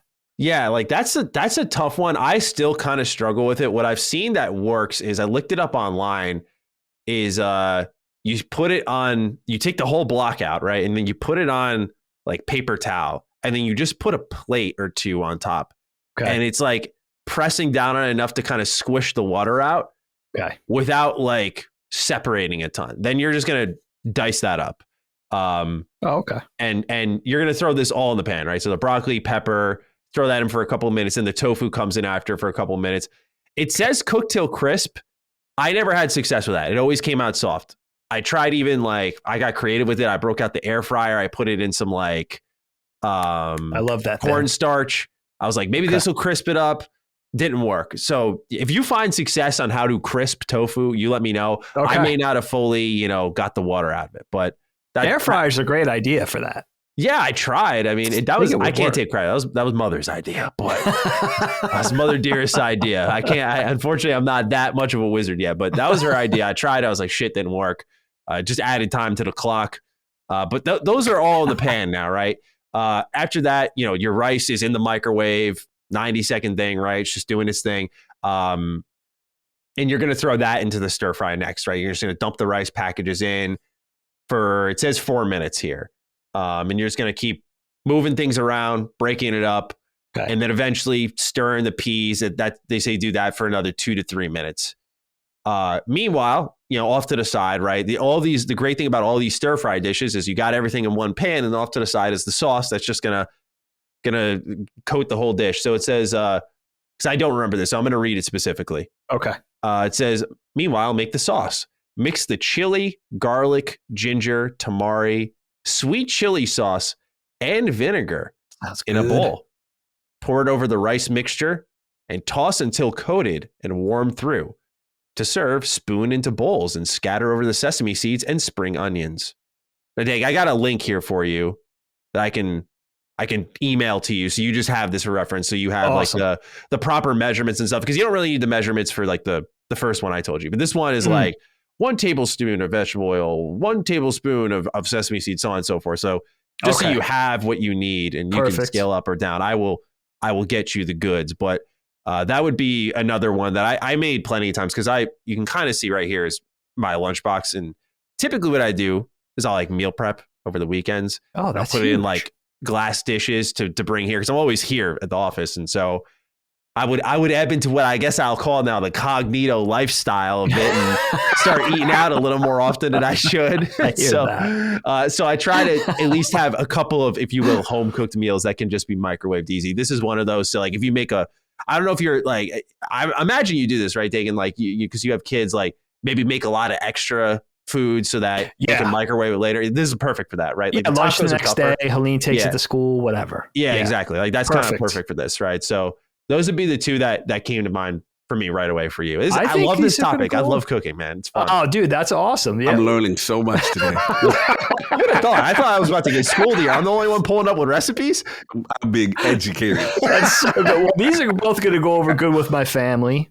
And I think somebody got me a Studio Ghibli cookbook for Christmas. One of the kids. Oh, yes. So those, combined with the cookbook and then Cog's inspiration to just eat out, like, I don't know. And the Book of Maddie. We're going to eat out at least twice a week. Like, there's no way, like we have to eat out. Yeah, like, I get you. Make a steak of that Princess Mononoke wolf.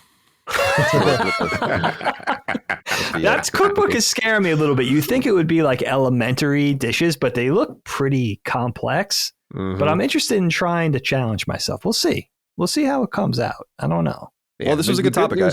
With these two dishes I gave you, quick, easy. I love them. Anyone's capable. Yeah. If you make them, let me know. Like, I'm curious, because I'm very confident in the tacos. Like, as I've had the family and the fiance try the tacos, I always go with the review. I'm like, if you don't like it, let me know. But I was very confident. I was like, this might be the best dish I've ever made. Like, what do you think? Everyone's saying number one Maddie dish so far. Okay. So I feel good about this one. I would say do that first, because I'm very curious if word will spread that Dagan's the stir fry taco master. I'll try that one first. And shout out to rice, by the way. I mean, yes, rice is just so good. We eat rice so much in this house. We have a rice cooker, and we just get fucking crazy with it. So, do you do the white rice, or you do the like Maddie brought up, the basmati? So I personally do white rice. Texas long grain specifically. Okay. Oh, very okay. Yeah. All right. Specifically, I'm a big basmati guy. Like me too. I think it's the thinness and the length. It just It's too sophisticated for me. I'm eating this shit with ketchup. What do you want from me? I mean, it's on Uncle Ben's rice pouch. You just microwave it. I'm so my heart with the ketchup. Yeah, we are very Italian, but I am very much a Mick when it comes to ketchup. You really are. Like that's been a thing for me forever. I put it on everything. Everything. Yes. And I don't even understand why people are so put off by it, because I'm like, it's ketchup, dude. It's fucking awesome. You know, I can't with the ketchup. Amazing. I have arguments with my co-host from last week. He's like, I can't believe you put the ketchup. I'm like, bro, it's amazing. Yeah, shout out to ketchup. I will not stand for any slander of ketchup. What I'll just say, I'll try not to slander, but what I'll just say is, like, let's say you have a warm egg and you put ketchup on it. Doesn't it bother you that, like, the ketchup's very cold? Yeah, but let me tell you what's going on here. You know, all right. So let me give you an example.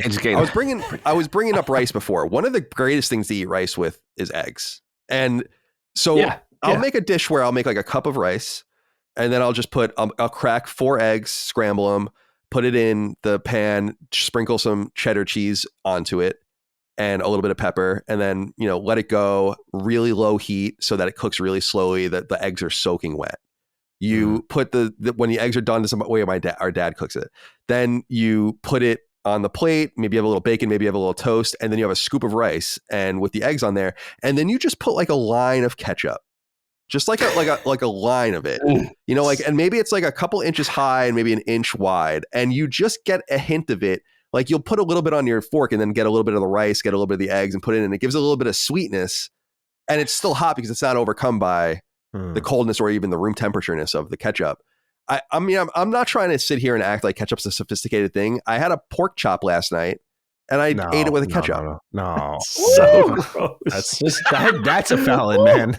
This is a now, I'm about to go to A1 on that one. But try that though. A1 would have been acceptable.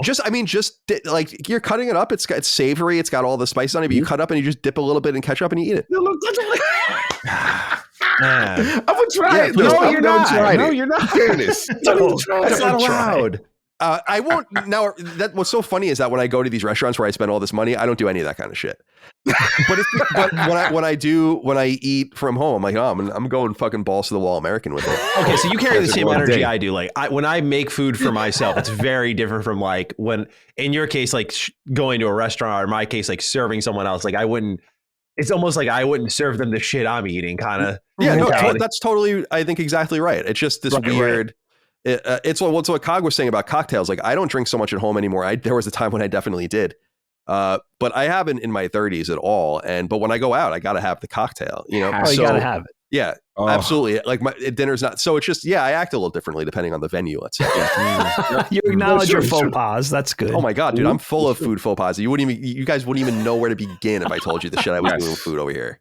You know, there was a moment because I was gaining a little bit of weight. I'm probably 190 or something like that. I'm getting more muscular, which is nice because I'm lifting over the last year plus. Nice. But I still have like a little bit of a gut and all that. And but I was like, I don't understand. I'm one meal a day, which I think most people know. I don't know if the Dukes know this, but I only eat once a day. Yeah, I know. And then I fast for like 22 hours. It's really good for you. And I do it every day. I've done it for years. And I'm like, I haven't eaten right now since, I don't know, 18 hours ago, and I feel totally fine. Yeah. Wow, that's impressive. Yeah, so it's something. And I was asking Micah, I'm like, why? Like, I'm probably eating, and I work out really hard too every day, which is the only reason why I'm probably not obese. And I was saying to her, like, why is it I'm only probably eating like 2,500 calories, 3,000 calories, which is a lot. But I'm like, I'm working out hard. At max. I'm working out hard. And I'm doing all these things. Why am I gaining weight? Sure. And then she's like, well, for the last 6 months, every meat dish that I've made, you've made into sandwiches. So like I was just doing this thing where it's like, oh, pork chops, I'm going to cut it off the bone and put it on a fucking sandwich bun with American cheese and mayonnaise and eat it. Yeah, that'll add the cows. Yeah. And I was like, oh, like meatloaf, I'll put it on like a roll with ketchup and cheese and I'll eat it. And shit like that. And she's like, maybe that's the reason, is that you're fucking mainlining, you know, sandwiches. White bread. Amazing. I'll say this, and I'll speak for Italians. We're half Italian. Italians will act horrified with a given person's food faux pas. And you got to watch that, because there's a little bit of I don't know what you call it.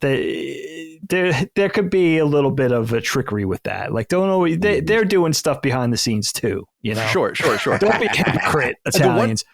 That being said, Kyle, I am absolutely horrified by your condiment habits. It's been a thing for years. Everyone knows it. Terrible. And it's funny because with the Italian side, it's like the only thing that I'm snooty about from that is I can't do jarred sauce. Like, don't serve it to me. I don't want it. Oh, okay. Big jar sauce guy. Yeah, like I personally find it. I'm like, this is insanity. Like that you're serving me. I get it. I totally get that. For some reason, I don't know why. But the point is, I don't know why. Like, it's not like it's this built-in nature versus nurture egregious thing where it's like everyone around me has always been aghast by jarred sauce, and so you have to also be aghast by it to the point where Micah makes like that. She just found in a cookbook, makes this awesome quick sauce. The gravy we make takes all day. She gets this thing going because he's got to cook the meat and all that stuff. She makes this more vegetarian style one. It's, oh my God, so good. Dude, I'll tell you how to avoid the jarred sauce stigma, because I will admit, much to the chagrin of Italians, I use jarred sauce sometimes. What you got to do is just put a little sugar, some herbs, your own ingredients, fresh basil, and oil with it. A little olive oil, of your own olive oil, because then you make it your own. At least it makes me feel better. I know Italians will be like, "Come on, man!" But I also start with good sauce. Like, go to the pork store, get some Cento sauce. Don't try maybe what your supermarket carries the better Italian brands, but Ragu. Shout out Cento. They should Ragu. I don't know if Ragu is that bad. I think the name has a bad rep. Yeah, I don't know. You know what doesn't get enough credit? Ciao. All right, I want to be cognizant of everyone's time. Do you guys have a little bit more time, or do you guys need to go? Because we can not do a fourth topic. It's totally up to you. A little bit. Yeah, I'm good for a little bit. Yeah. Okay, a little bit. All right, we'll go quick then on this one. It's a little bit of a left turn, I guess, but we'll finish with my topic here. I just wanted to ask you guys how you felt about billionaires. And my specific angle here is not about talking about individual billionaires. Most of them are anonymous. You'd have no idea who half these people are. I was actually looking at a list of the richest people in the United States, and some of them, it's like the Walmart people and people with Microsoft and the Amazon people and all that. But then there's a bunch of, it's like, who the fuck? One of them was like the guy who founded Rocket Mortgage, for instance, is like one of the richest people in America. Oh, wow. I was like, I have no idea who that guy is. So I don't want to talk about individuals. And of course, Elon Musk is a famous billionaire. We can talk about him a little bit if you'd like. But I thought that was the heart of the topic, honestly. Well, we can get into that. But I wanted to ask more about what we think about the very existence of a billionaire. And if you've ever really thought about what it means to have that much money. And I've long discussed, people know me for being a conservative person, but I've long discussed as I've gotten older, I've become more populist, which has in some way brought me more to the right and in some ways brought me more to the left, to the point where I'm kind of like into the idea of a universal healthcare system, even though I would consider myself a conservative because I'm also against, a lot of things that are happening in the United States in terms of war, which seems to be a left-wing thing now, and other issues. We don't have to get into all of that. But one thing I've become more cognizant of as I've gotten older is, and I think it has to do with doing better financially as I've gotten older, which I'm blessed to have done, is I've become more worried about the people who don't have much or anything at all. And when you hear things like, it's a famous poll now, but the 400 or half of American adults don't have $400 for like an emergency. It's like, that is so far away from my reality that it's almost not even understandable. And that's just reality for me. Right. And I'm not saying I'm like a vastly rich person or anything. I'm not saying that at all. I say that because I want to illustrate. Now think about how much more money a person that has just even $1 billion has than that person.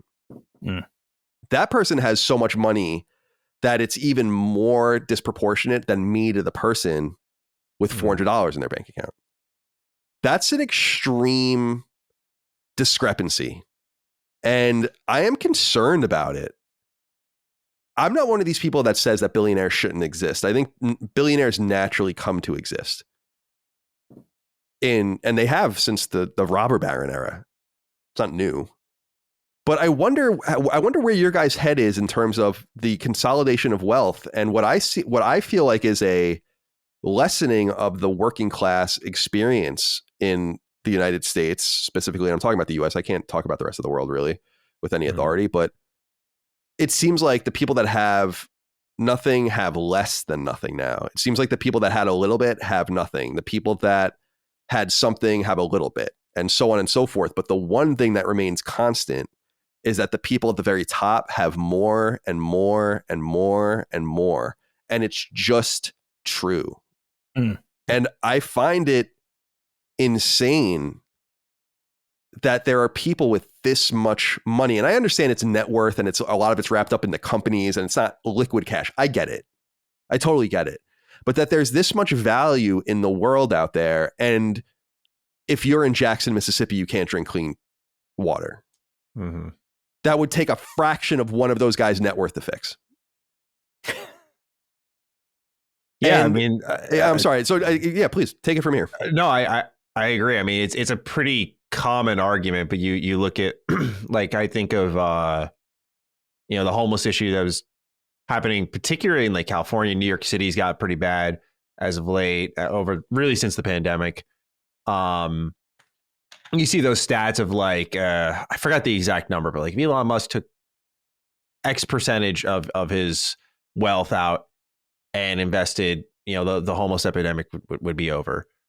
And it's interesting because almost playing devil's advocate, it's like you don't want to tell someone what to do with their money when they've worked to get there. I think my biggest issue with billionaires personally, if anything, is I feel like they sometimes become so disassociated from what got them there. So sticking with Elon, because that's just the most relevant one coming to mind now. Like, I remember what he was speaking about Twitter, and he was, I'm not one of those people who thinks like Elon's a complete moron. Like, obviously with all he's done, like he has to have some level of smarts. But when he was speaking about Twitter and how they were going to overhaul the internal services and the engineering task for that is gargantuan. As someone who works with programmers, like, look, it's a learning process, but like once you get there, you kind of get, when you think you're asking for something small, it's actually a big deal. And when he was being interviewed about how he was going to overhaul this or tackle rather this engineering task for Twitter, it was very much like he had no clue. He was just, they were just going to do it and they'd be doing it in a week. And it's like, that's not possible. And it's like I think when you come into that much money for some of these guys and gals, they are so disassociated from the work process because they're so used to managing it that it's almost as simple as flicking an order, things are done, and passive cash revenue is just generated, and that's their lifestyle. It's why I've always been a big believer that the leader should be the lowest to the ground. So the leader of any company, faction, whatever, needs to be on the level with your most common worker, because you need to understand inherently like that struggle, that thing they go through day to day. So when you're asking something of them, or when you're coming to a lot of money and you're considering raising their pay, you have those options to weigh in, like how hard someone's working. And I think that's where I kind of sit at times is the disassociation rather. Like, I know it's very easy to tell all these rich people how they can improve the world. And yeah, like in a utopia type United States, like I think we could have that. I think if the world were perfect, it kind of goes back to what we said about social media. Like, yeah, if everyone was like really happier and a little more upbeat, like I think that'd be a great platform to engage with, but that's just not the case. And I think much of the same here with these billionaires that, I think we're all guilty of it. When you come into a little money, like you had a great month on YouTube or whatever it may be, what's the first thing you think of? You don't think about, where can I donate this? You think about how you can like treat yourself and those around you. And we're all guilty of that. So, I agree with Colin in the sense that like these billionaires are going to exist just naturally. Like, you create an important product like Amazon with Bezos, like you just build up Amazon. It's like, yeah, you ship products faster than anyone around the world. You can't really compete with that. Like, you're just going to make a lot of money that way. It's a necessary service. And it's I think a fine line to walk. Like I find it difficult to just easily flick my fingers and go like, go fix the homeless problem then. Like, you have money, go fix it. And funny enough, because I know you guys talked about space and exploration in the last episode of Constellation, like it got me thinking a little bit on how, when we get this type of money from these people, I almost think like your duty is to advance mankind. Like you have that potential to invest. Like how can you do that? And I'd be the last person to know how you do that. I haven't even come close to that threshold that they've surpassed. But that's what I think personally. Like what new invention can we make that will improve life on Earth, that can sustain life on Earth, et cetera, et cetera. And part of that would be, I guess, that homeless problem that I was using as a case earlier. But it's a fascinating topic, really, because like there's so many different directions you can go with it for right or for wrong. Yeah, I think like the one thing I wanted to track in this conversation that I guess was the impetus for it was, and Elon Musk is an interesting case. And a lot of people don't like that I feel this way, but I actually like Elon Musk. I think Elon Musk is an example of maybe he's not all the way there, and he certainly has a lot of bravado, and he's the example of the downside of being a billionaire, or like why it's negative, which is that he can't fail. Like, no, he can lose 95% of his money and still be richer than anyone could possibly imagine, and except for a few people. Right. And that's a level of untold power. It's crazy amount of power, to say like, I don't think he gives two shits if Twitter fails or not. Like, I think he wants it to succeed, but he's like, well, I'll make all the money somewhere else doing something else. And I like him because I'm a space travel guy or whatever, but I don't know many other billionaires that are really putting their money where their mouth is like this, where it's like, I'm going to do these things. He already was heavily invested in PayPal, which is a major web service. He could have just disappeared after that. So he's not really, and it's not, and again, that's what I was saying earlier is I didn't want to pick on any individual billionaire because I'm sure that they're individually nice people, and I don't know what I'm even wanting out of them. What I wanted to bring up, and Cog will go to you, is I'm disturbed by the discrepancy between there's only about 3,000 to 4,000 people that have more than $1 billion in the whole world. But those people combined have something like $13 trillion between them.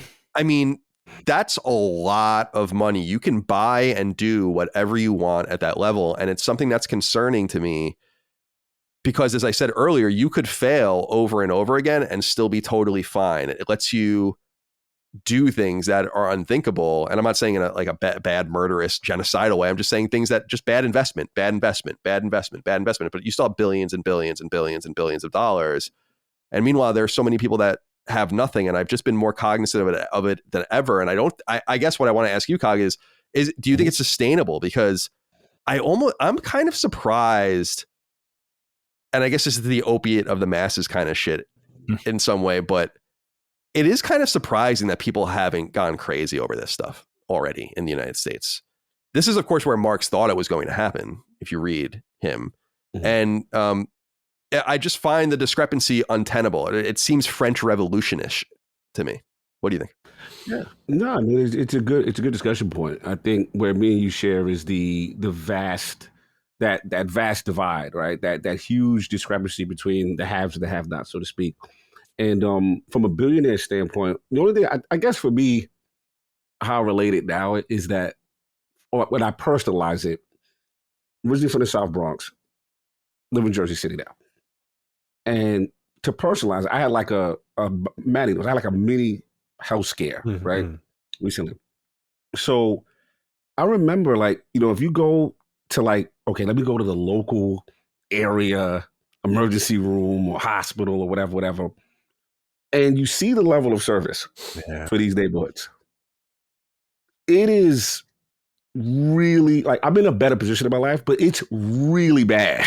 It's really bad. It's not educated. It's not giving people good advice. The waiting times, horrible. And I got treated, and it was so bad. I didn't feel comfortable. I felt my life was in danger if I stayed there. Wow. And I said, you know what? Not too far. Jump in the car. Very $1 million neighborhood right across, I think it's like Edgewater, whatever, Jersey. Really, really affluent area. And I went there for treatment. The level of service night and day was night and day. Wow. The treatment, the detailed analysis of everything I was going through, even down to the blood work. And I literally got 2 different diagnoses. But if I wasn't in the position that I had the job that I have, the healthcare that I have, right? It's night and day. We're living in 2 different worlds. Right. So that's the part that it really hit me. Like, there are people who, and again, not to overly personalize, but I have to, like, my mom, this was way back. She got diagnosed with breast cancer. And I just happened to have a friend who was in the military going to medical school. He said, Cog, I told her what was going on. He said, get your mom out of that hospital immediately. Oh, wow. He said, the information they're telling is incorrect. They were trying to rush her into chemo. They're trying to do all this stuff. Luckily, saved her life. She was able to get a mastectomy and not even have to deal with that. She's great now because of the advice. And we moved it out like to NYU, some of the best doctors. It was night and day. So I bring healthcare up because it's like, it goes to show you, again, this divide, this discrepancy. People are living completely different lives. And with the billionaire thing, it's just, to me, it's when you have that much wealth, and you made a point about like mistakes and you can afford to fail and still be, there's a whole class of people that can't even experience that. It's so different. Mm-hmm. And the last point I wanted to mention, just a side point that's a little different, was just that there's a part of me that's fascinated when you're have that level of wealth on a personal level, their interactions, surprisingly, like how lonely these people truly are. Yeah. You know what I mean? And not to be morbid, like the suicide cases or even just finding love or, a relationship. Like, how does that work when you're at that level? Isn't the pool smaller, right? And you sometimes just can't be yourself, right? So there's a lot of different aspects to it. I actually like this discussion piece that you brought up. But yeah, I have thought about it. It's the main thing is what you said. It's just the discrepancy is what really troubles me.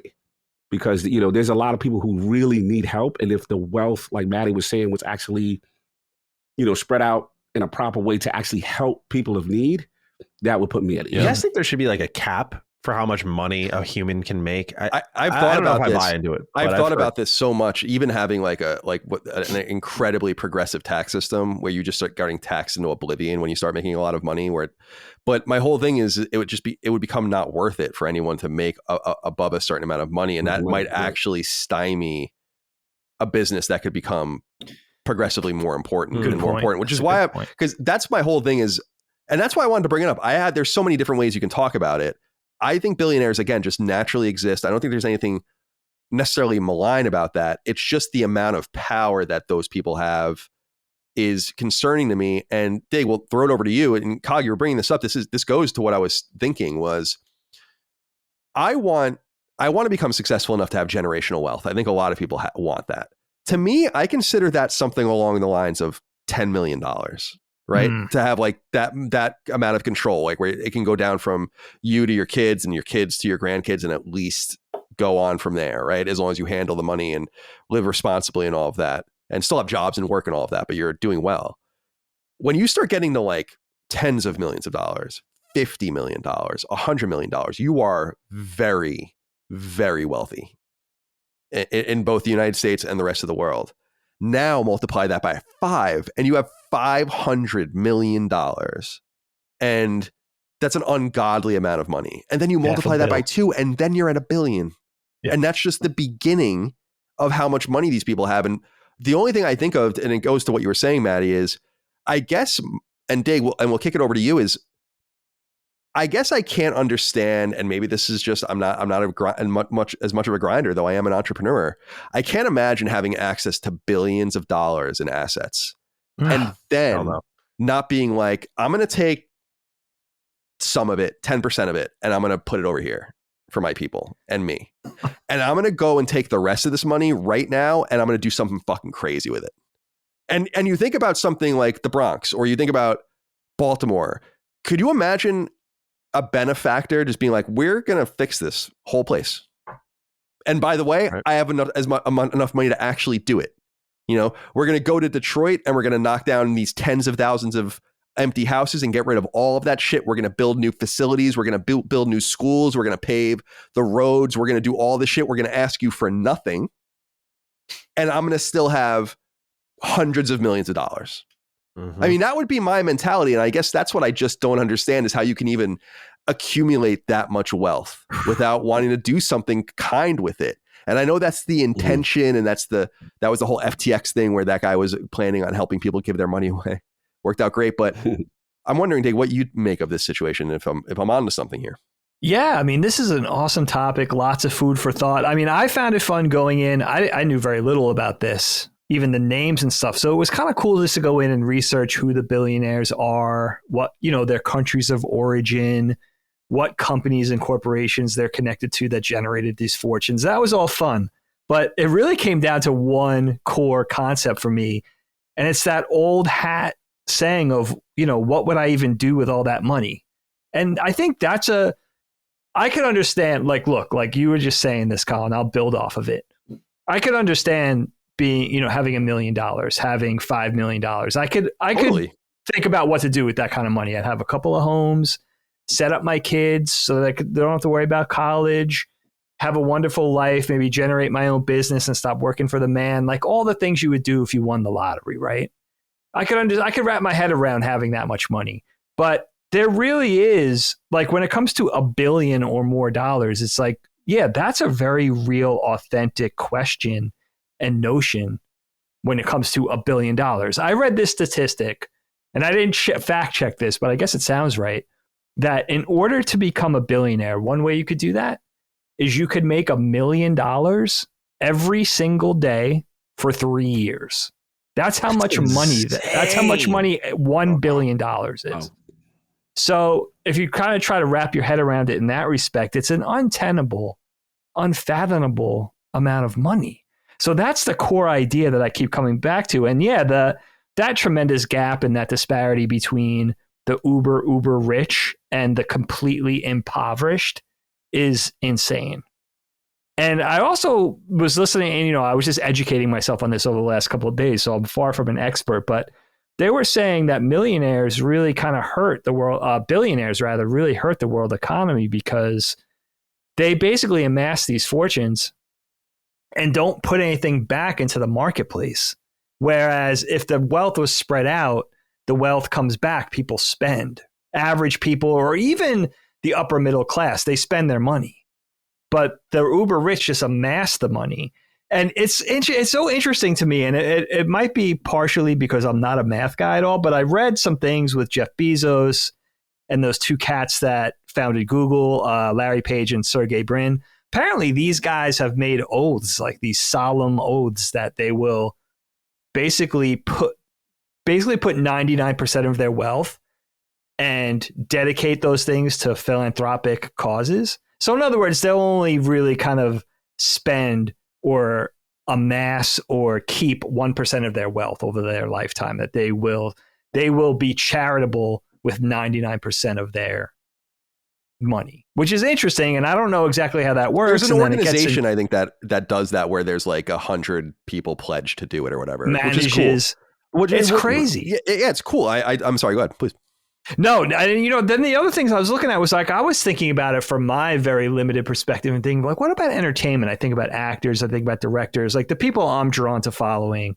And I was like, Steven Spielberg, right? One of the most household name creatives on the planet.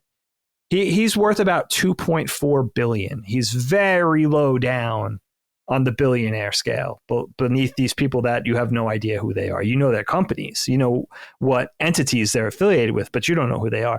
So that, and Steven Spielberg has enough money to be set for life for very many generations of Spielbergs to come.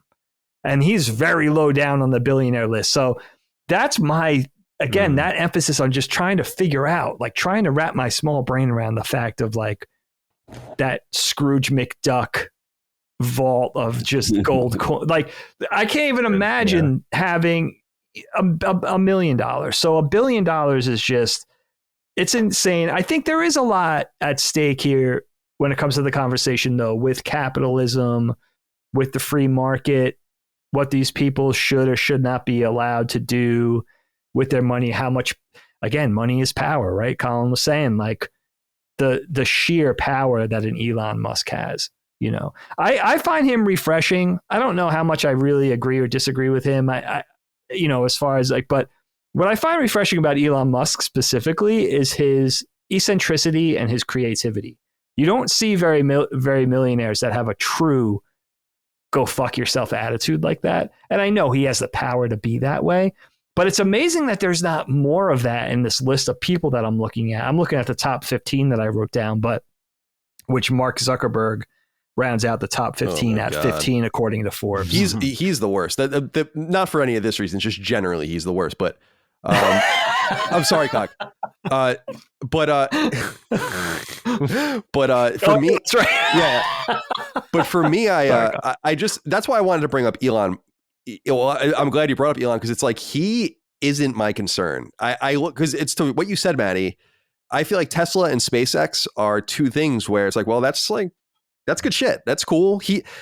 Tesla, I'm so impressed with Tesla, like making a new American car company. That's very difficult to do. They're virtually impossible to do. And then you really don't see anything beyond the ones that we've been familiar with for years. Right. And even ones that cycle in and out, like Saturn and all these other things, and they get owned by different people. And then even famous brands get put out, like Pontiac and all these. So it's just, I look at that and I'm like, that's good. He's totally fine. And to me, I want to be clear about, if you have millions of dollars, I don't care. If you have hundreds of millions of dollars, I don't even care. You know, we're talking again about people with billions and billions and billions of dollars in assets. Ungodly amounts. More money than some countries. And I guess what I think is crazy to think about. I guess what I think is, that is true, especially with smaller, struggling countries. And what I think about, that's the whole point. You don't want to have like a cult of personality around a person where a person can just come into some third world country and be like, I'm saving this place. And now I'm the king of fucking Botswana or whatever, like you don't want that kind of thing, although that kind of thing would be possible. But what I think in closing, and we can go around and if anyone else has anything to say, is I think we should develop a higher expectation that when you make that much money, it's like we're talking about these guys giving most of their money away and pledging. And I forget the name of that group that's kind of organizing that. But it's like, that's our expectation for you. Like we expect you to, because I don't think raising taxes on them is necessarily the right thing to do either, because I don't want the bureaucracy to have access to that money. They're going to spend it worse than anyone. What are they going to spend it on? Fucking more wars? Who gives a shit? Missiles. Well, maybe we can send $100 billion more to continue to facilitate wars and have wars all over the world and have, bombs and planes. It's like, I don't want the government to have access to that money. I just think we should have some sort of more coherent social contract with people with that much money, where it's like, we do expect you to go and fix something here. You can keep most of your money. We're not going to come take it from you. I guess you could be a dickhead and disappear to the hills, but our societal expectation of these people should be with feet to the fire. What are you going to fix? What are you going to solve? And that's why I think about something like Baltimore. It's like, one of these guys could parachute into a place like that and fix it. They really could. It would take all of their money and all their resources, but they would be known for it forever. And it's amazing no one does it. And it directly ties to what Cog was saying about improving access for the less fortunate or the severely less fortunate. And it seems like an easy fix. And the money exists, it's just sitting in some, again, like Scrooge McDuck's vault. Like, it's just sitting there. Yeah, you got. How much do you really need? You could have, all right, you have 10 homes, you bought an island, you own a country. Like, what else do you need? You're going to buy the moon next? Valid. I don't know. No, it's valid. A lot of this stuff is moral compass. And a lot of it is the mindset, to play devil's advocate, the mindset that I have acquired this wealth, and thus to stay there, it's the continued acquisition. How do I get bigger? How do I stay in this bracket? Fear of loss. And I think that's what it is. That mindset dominates, unfortunately, the people in this small group. And once they're in it, then it's like, because you're making valid points. Like, if they could take a fraction of what they've amassed to actually fix these problems societally, like, we'd be in a better place as a society. Like, we would really be in a better place. But it's just, again, to stay there and that mentality. And it's a tough thing, because there's a part of me that, I'm not going to lie, there is a part of me that, if I amassed my wealth, who should tell me what to do with what I amassed, right? But then there's another part of me that's like, okay, well, how much is enough is enough? Like, I mean, you've literally, like, you won. You beat the game, bro. Like, it's over. I totally agree with you. And that's why, because even when people complain about CEO pay, I'm like, I think people are missing the forest for the trees in a lot of cases. I have no problem with the CEO making 20 times what an average worker makes at Apple or something like that. Do you have any idea the kind of shit that comes across Tim Cook's desk? Like, it would make me want to die, the decisions he has to make. It's a lifestyle. Like it's 20, $30 million, like whatever. But when you're talking about, more and more, and you know what, Kaga, it's interesting because, and this is what I find so funny. You have $1 billion, right? Why you are so insane. It's like, I would just put all that, I would just go buy CDs everywhere at all these different banks for hundreds of millions of dollars and get 2% a year and make $20 million a year. Yeah. Without any risk. And that's the point I'm making. Like that to me, every year with just money on that interest from $1 billion and buying $1 billion worth of CDs can create a new generational wealth fund. And then a new one, and then a new one. And then that's how much money. It's not, you can't, I'm sorry, Maddie, to cut you off. That's just, no. It's not the amount of money a person should have permanent access to, in my opinion. It's just insane. It's insane. Yeah, absolutely, man. Yeah, it's because I think it's a fair question to always ask, because when you guys talked about beating the game, and that kind of resonated with me, because it's like, like the goal when you're making money is like effectively a simple question of how can I sustain my life where I'm at and improve it in certain areas. Once you get that, and for the our time on earth is limited, right? So for the foreseeable future, if you got $1 billion, you're like, I'm pretty like, I don't know how I could lose all of this. I think it's fair to say like, there's an expectation that you should inject that back in somewhere, because, it's interesting. Like what I like about sport athletes, for example, is you can argue like, oh, everyone's got their own foundation, their own charity. But I like that a lot of these humble athletes remember their roots, come back, start up a charity in like their local town, their local area. Certainly they're not like billionaires where they can go fix cities. But again, I think Cog was on the money with like the moral compass being a big part of all of this. Like, you got to remember where you came from, where you started. And, like my first thought is always like, if I came into a lot of money, like my parents were everything setting me up, right? Like, how can I repay them? Put them in a nice home finally, like give them money so they can stop working. Mm-hmm. I'm not saying these billionaires haven't done that, but like you take of yours, your own, you have sustainable wealth. I think it's totally fair to suggest like, okay, like what can you do to improve the next generation of just people as a whole? Well, even the town you came from as that billionaire, right? And they're still suffering or whatever in that area. Like there's so much that can be done. And the smallest example I give is just like, for me, the way I personalize it, if I'm in a good situation and the money is like nothing for me, but I have a friend that's really going through a tough time, or even if you're not a friend, just someone you see in passing, they're going, and you can literally help instead of just walking by acting like that doesn't exist. Like to me, that's what it is. It's like you can fix it that quickly, right? I think maybe one thing, just to play devil's advocate, spin the wheel a little bit longer. One thing I could think about is like, let's say, the town I came from, like I'm a billionaire. It's like, I'm coming back in. I'm here to fix the place. You could argue like maybe you don't trust where you're giving that money off to. Again, to play devil's advocate with my own devil's advocate, you could argue like, well, you lose that money, you're still completely set and can figure out another way to do it. But I guess, can you trust like even local politicians, like handle this money properly, allocate it properly? But at that point, you're kind of trying to defeat your own argument. It's just an additional thought I had on top of everything. Well, I mean, you know what? Yeah, I'm sorry, Dave. Go ahead, Cost. Oh no, I was just going to quickly say, like, it reminds me a little bit of Chappelle lives in that random town in Ohio where his production company is, and basically, and he did it with much less money. It was just like, listen, either we're going to get this, or this for us to stay here, or we're leaving. Yeah. And if you're coming into a place and being like, I'm going to try to fix these things, then you have to like set up those guidelines. But you're totally right that it is much harder. I mean, everything I'm saying is easier said than done. I guess I would rather enrich some slick local politician than Halliburton, but that's just me.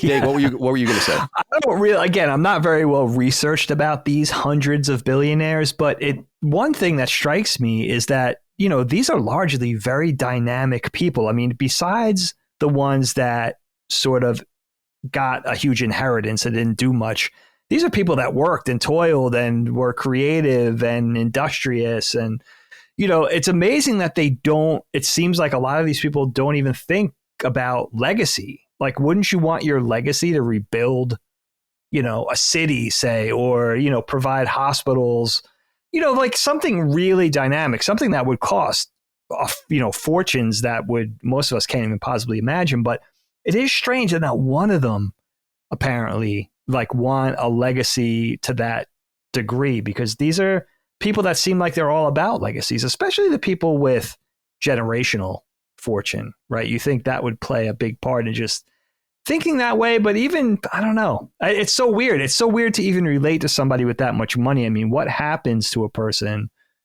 when they become that wealthy and by extension that powerful?